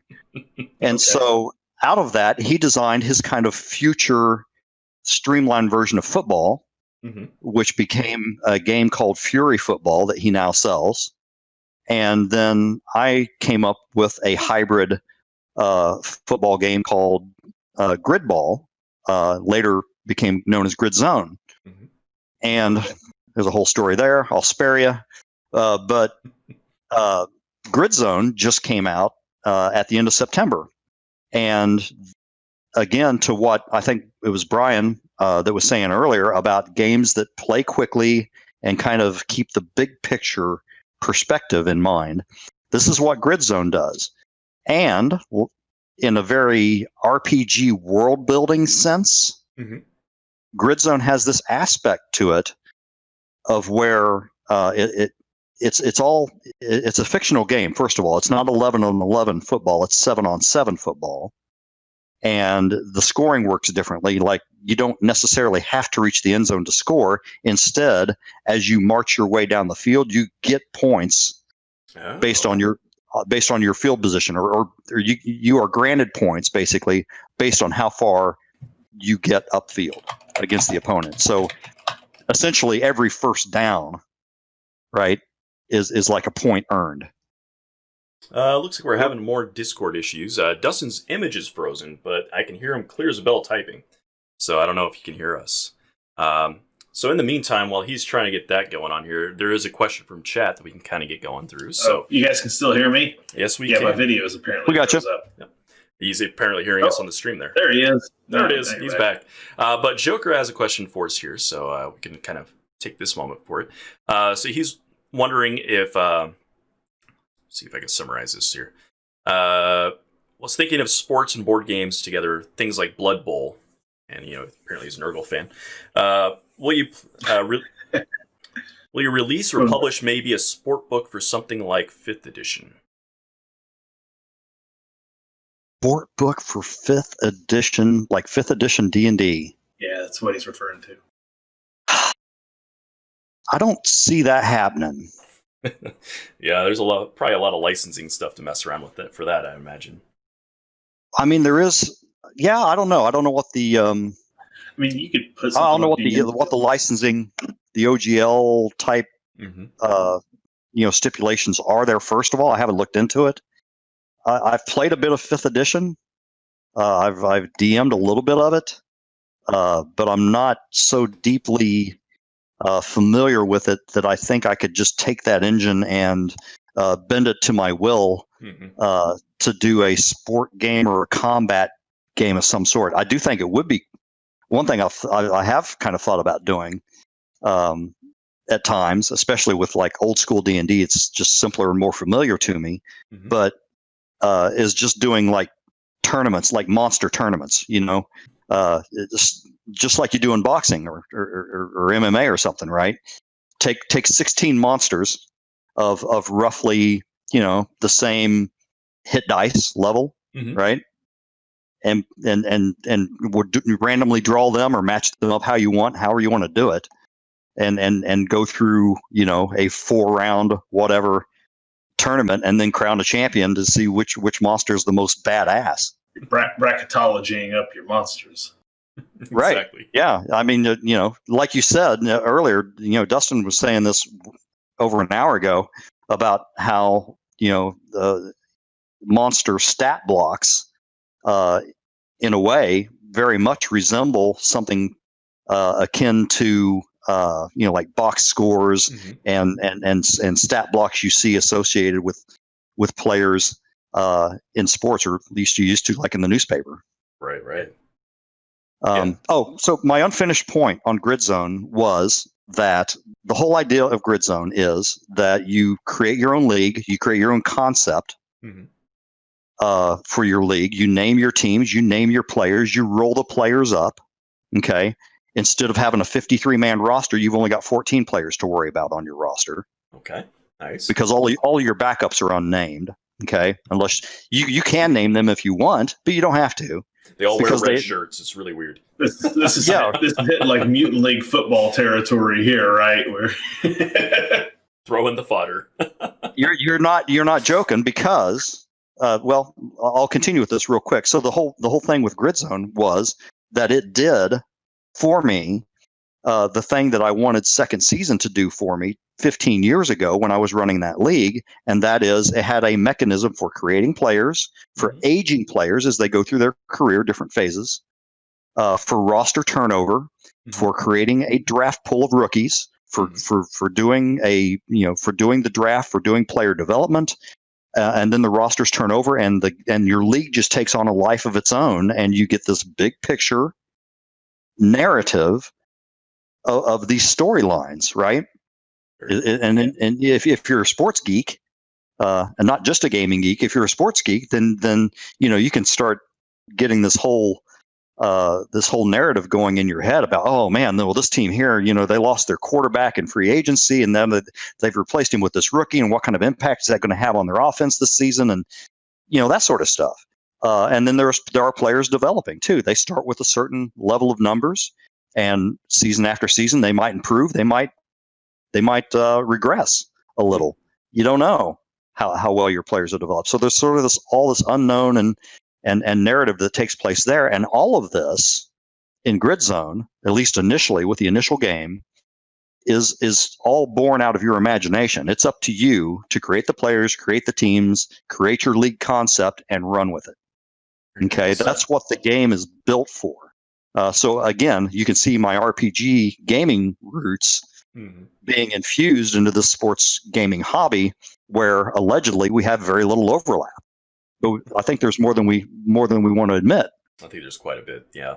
Now, what you could really do that would be interesting is somebody could take like Grid Zone, for instance, and now Grid Zone's based on real life American football, but then you could take some of the players off of one of those teams, slap stats equivocally over into like 5e and run an adventure in the off season, and then they have to go back to their season for the next, and then run out what happens the next season and back to an actual RPG. Like you could integrate this fully into what you're doing here. Oh, calling time out on me. I got a couple stories for you, but one of them that comes to mind, I'll go back to boxing for this one. Back before there was Legends of Boxing, I was playing the old Avalon Hill boxing simulator called Title Bout. And anybody who plays my game almost assuredly played Title Bout as a kid years ago. Okay, it was basically the only major boxing simulator on the block. So have I mentioned Brian Umberger yet in this streaming? No, maybe Frank too. Maybe okay, once, so maybe. I think this is at least the fourth time. Well, he's been my gaming bud all these years, and we've done all this experimental stuff. One of the things we did briefly a long time ago, about 20 years ago, is I had Title Bout, and he created a character in one of our action games. I forget which system we were using at the time, but he had this RPG character who his backstory was that he was a boxer. And I said, hey, I've got this boxing simulator over here. Let's take his stats and port that over, translate it, and we can see what he would be like as a Title Bout fighter. And so we did both. We would conduct his actual fights in the ring using Title Bout, and then he would do out of the ring adventures using his RPG stats. He was a dual systemed character. That's awesome. So that's what I'm saying. Like I think there's a lot of opportunity there where I know in the past in our RPG games that we've played, now we've never tried to do a sports one, I don't think in any way, shape, or form. But me and Jeff, I know at various times, usually more war related, have tried to find what I like to think of as macro systems to handle large, complex things that can help build a narrative. And I don't know why we never thought of picking up a sports game, because sports ultimately kind of come from conflict. I mean, typically in some fashion or another. You think of football as a tactical combat game the same way as I don't know why we never thought of reaching for something like that as a way to simulate these things. We often tried to homebrew half-cocked ideas into how to make these things work, and with varying levels of success at times. But I don't know why we never thought about these things. It clearly existed. We just never thought to reach for one. So it's interesting to hear that kind of integration. That's just an extension of if you've ever done a really big, sprawling, epic campaign in which nations are at war, who here hasn't wanted to take a major war game and Warhammer, something like that, and spread that stuff out on terrain and play that as the backdrop, and then zero in at certain times and zero in and play what is happening with your characters on that battlefield using the RPG. And you could zoom in, zoom out and zoom back in as needed to tell this huge. That's effectively what we've tried to do in the past, only the other way. We would start with the RPG and be like, how are we going to do this giant war, Jeff? We're like, well, we'll just have to narrate it. We'll just have to deal with you five guys in this one little part of the battle you're in, because we never could find a way to effectively do that. I think it depends on the types of players you have in the game, too. Like, I think there are certain players in our group that are really into that kind of granularity and that kind of, tactical play, and like also the narrative of the arc that is happening around them as opposed to what's the personal. And then I think there are other players in our group that are kind of the inverse of those things. So like, it's just kind of a tough fit for all gaming groups. Excuse me there. Almost that's going to be a really hard thing to get off the ground. And if you're going to do it, we talked about playing in the high school days, right? when you could dedicate a whole weekend, to playing a story arc. Mm-hmm. Right. And that's basically what it would take, right? Because nowadays, you're lucky to get together twice a month for a 3 or 4 hour session each time. Mm-hmm. You're not going to have time to this session we're going to do the war game piece, next session we'll do the RPG piece or whatever. it'll never work. You're lucky just to have an RPG group that meets on a regular basis. Amen to that. Yeah. I remember Dustin and I, we were part of a Warhammer group at our local shop, and like we talked a while about doing like a campaign variant of that. Having the fights actually for territory or whatever, and then like have like a competition that stretched over a campaign series.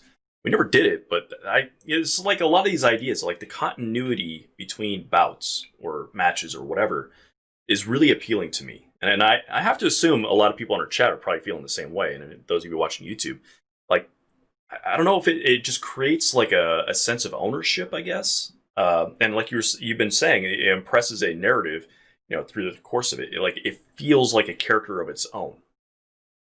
Yeah. Well, and like, going back to, like Legends of Boxing using historical boxers, you can take these boxers now and put them in a totally different context. You can have them fighting people they didn't fight in real life. Mm-hmm.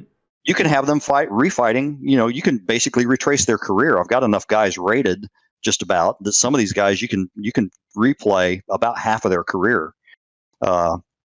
And when you do that,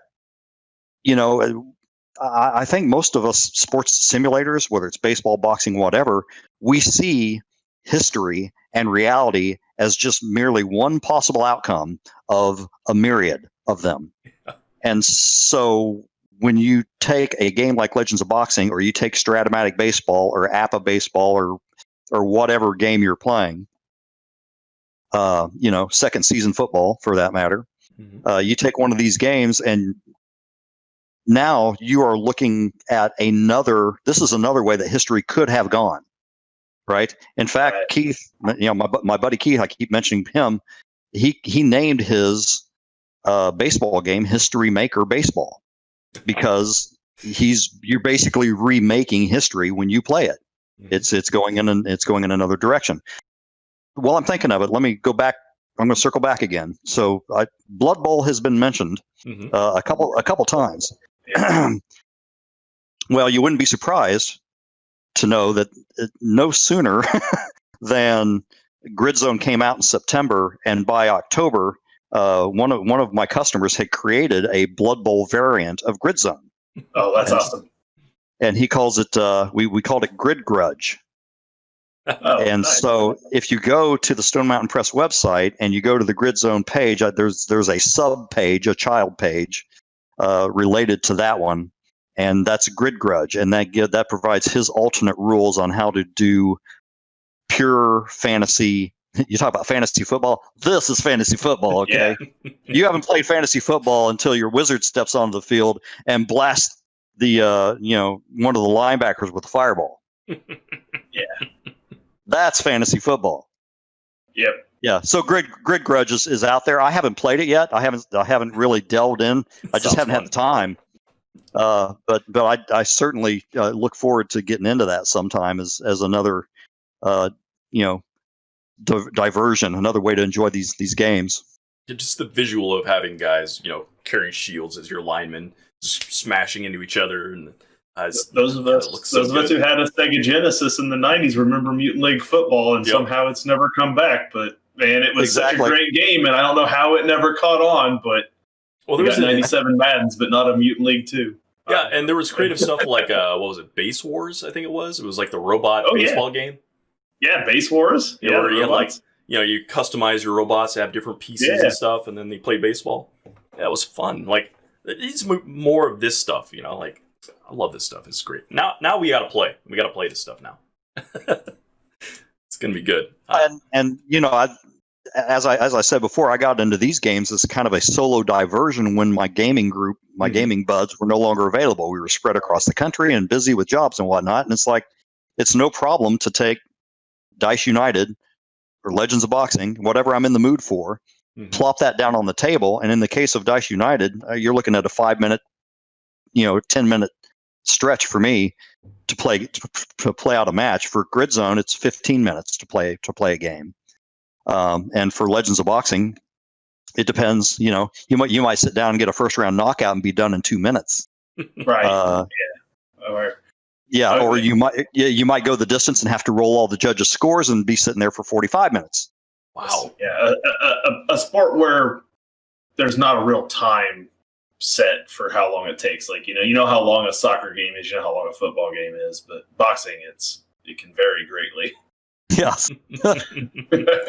For sure. That's because people who paid those high price tickets for Tyson fights back in the 80s and 90s, some of them weren't there very long.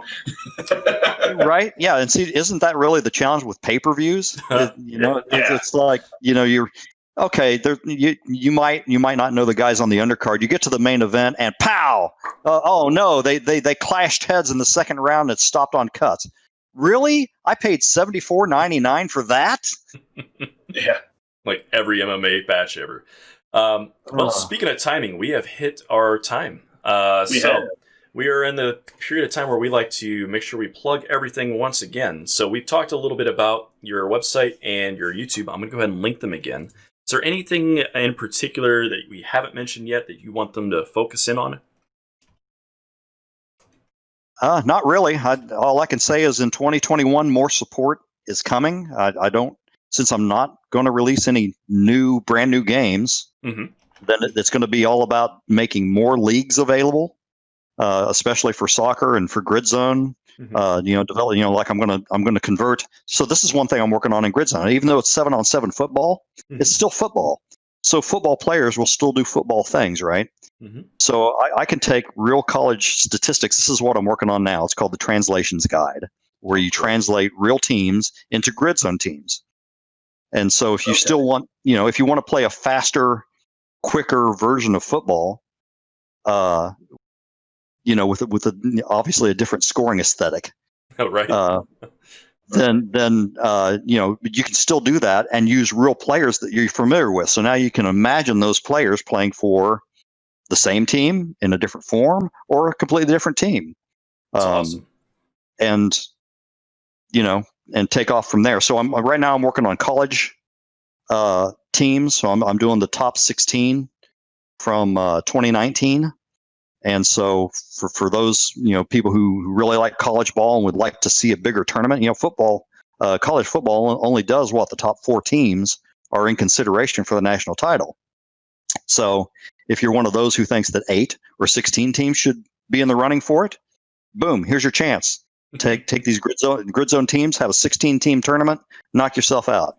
That's where we're going with that, and I hope to do the same with the NFL. That set's going to take a long time, 32 teams, and it takes me at least 2 or 3 hours per team.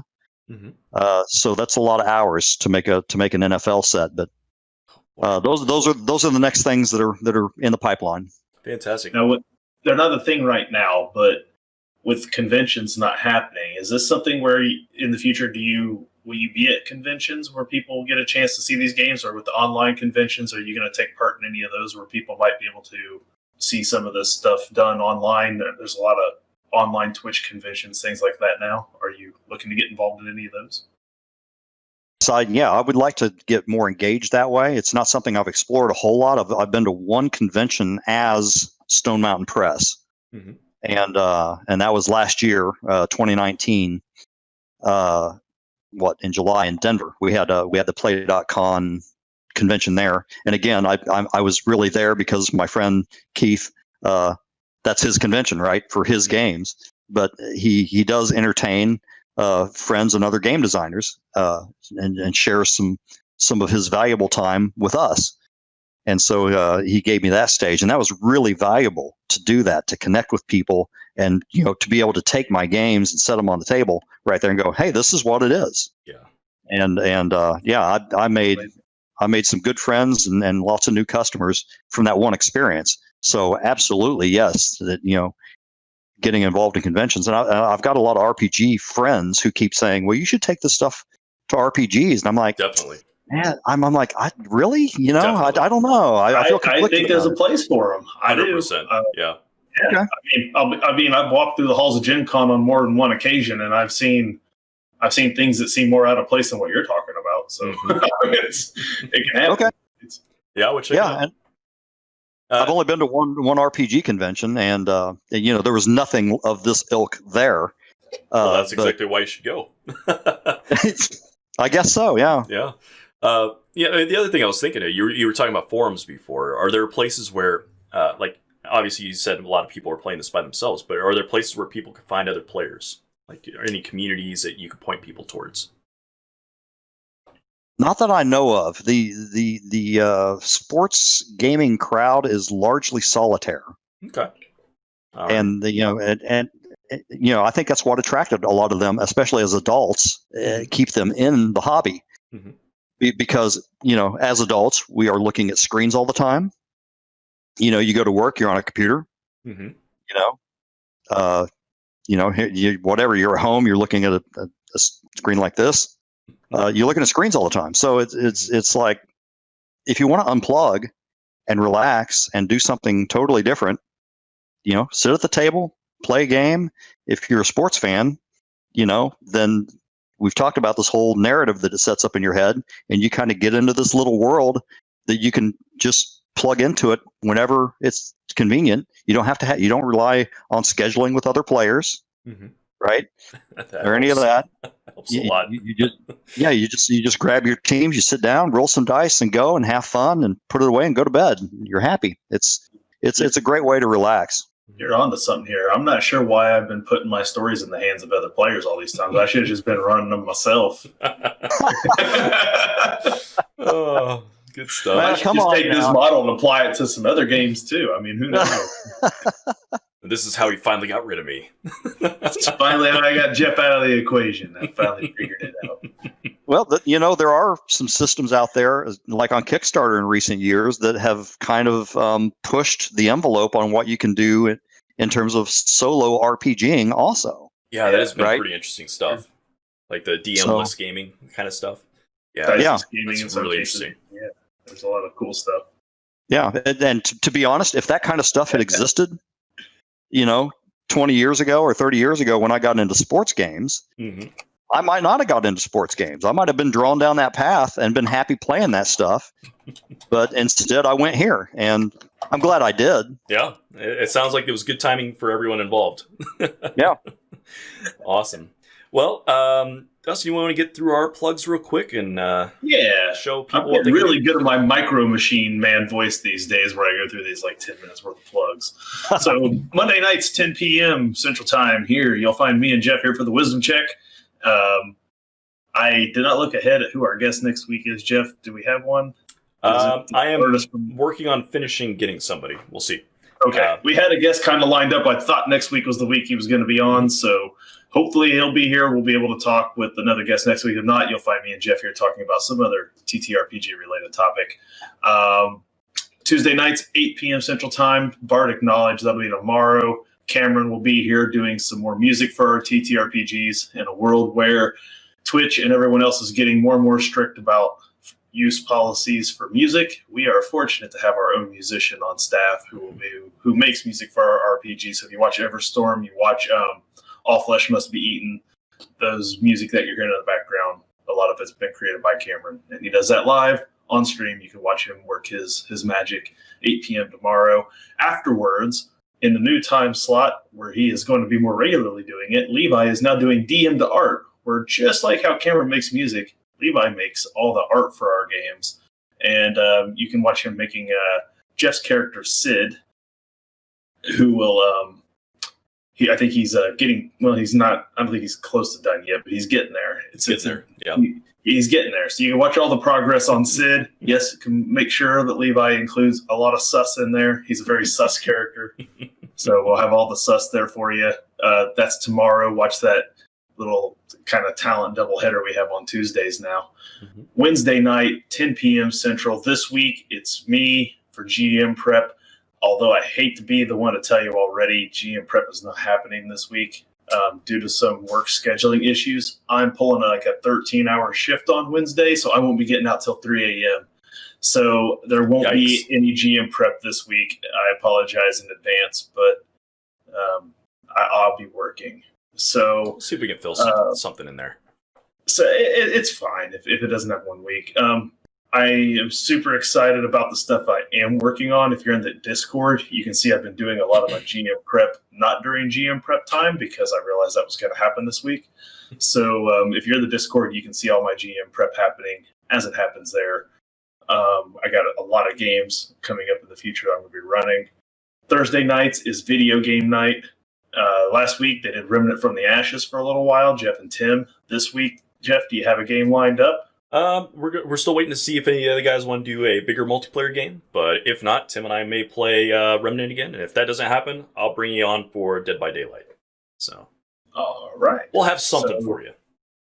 Friday, Clint, one of the other guys here at T2KB, he has adopted Friday as his 3D printer stream, where the last couple of Fridays he has set up extremely long streams, if you're by streaming standards, extremely long, for 3D prints, where you can just watch his 3D printer do its thing for hours on end, and then when it's done, boom, you get this really cool piece of 3D art in some cases, or something he's making for something he's working on, and almost all of it is kind of usable. Like, it's really cool what he does with it. So he hasn't said if he's got one set up for this week, but I imagine by Friday he will come up with something, and you'll be able to tune in, and it'll be on most of the day. So just come find us at some point during the day, and you'll probably see his 3D printer. It's a good place to chat. A lot of people are coming in, listening to music, watching this thing, and just chatting away. It's like one of our chattiest groups. It's amazing the amount of people who hang out while that 3D printer is running and just hang out and chat. Like, it blew me away,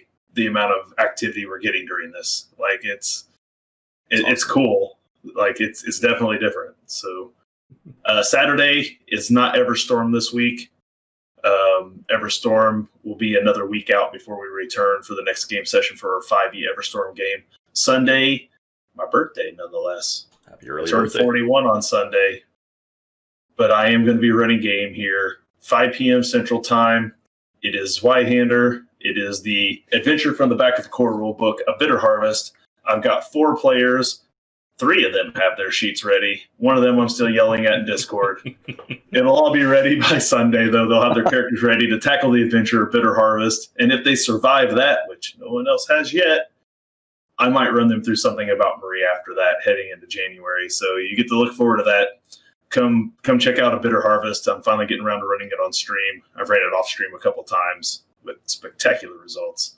So you don't want to miss it. It'll only take about 2 to 3 sessions, so you don't want to miss it. Awesome. Last couple things. If you haven't already joined our Discord, join the Discord. There's a link there. All you gotta do is click on it. Takes you right to it. There's a lot of conversations going on there. We got looking for group sections. Got rules discussions. We got discussions about food. Like, everything under the sun is on that thing. So go check that out if you're interested in being part of it. And also check out our YouTube channel. We have all of the previous episodes of the Wisdom Check, a bunch of episodes of DM'd Art and Bardic Knowledge, and the All Flesh Must Be Eaten games on there. What else is on there? All the Everstorm is on there. Games. All the Zweihander stuff, like everything. 900 episodes of Everstorm. Yeah. You can start from wherever you want to. There's a lot of content on there. There's like 2 years worth of time of stuff you could watch on there. So go knock yourselves out, have some fun with that. So I think that tidies it up. That is thankfully condensed more than usual. Awesome. So let's find a rating target. We got one more person we have to talk about before we go, Jeff. And you should know, because it's your dad. That's true. He kind of is a sponsor of our show. We should plug his stuff at least one time while we're still here. And there's the links. There's those plugs. Yep. Go check out the art, David Lee Pancake. He's got a Patreon channel, Twitch, YouTube. If you like dragons and you like just awesome stuff, go there. You will see a lot of great deals on the Patreon.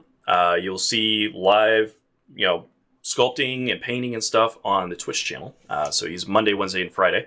And the YouTube channel has a bunch of his videos up there as well. So go find something, go buy something, go enjoy it. And so while Dustin's looking for a raid target for us, I want to say thank you very much for joining us tonight. It was a pleasure talking with you. This was great. It really is. I mean, it's sprawling, meandering, lively, and fun conversation. So hopefully we got the attention of some people that hadn't even really thought about going this direction with their gaming. Absolutely. I think we did. And thank you, chat. Appreciate you all for stopping in and giving us your time. All right. Well, I have acquired a target, one of my favorite names of a stream out there. I don't get to watch them much, but we're going to go talk to Dice Cream Sandwich. So make sure when you get there. Oh, wait, nope, they just ended. We're not going to Dice Cream Sandwich. Oh, Perfect timing. This is the other I pleasure know. of Discord. Just about the moment I was going to drop viewers on them. Behold Roleplay will now acquire our viewers. So we're going to go say hi to the people over at Behold Roleplay. We'll be there in just a few seconds. So thanks again, everybody, for tuning in this week. Hop in the Discord. You'll get to check out all the cool stuff I'm working on for future games around here. And we got a few new surprises for some new shows coming up soon that me and Jeff are going to start talking about. So stay tuned.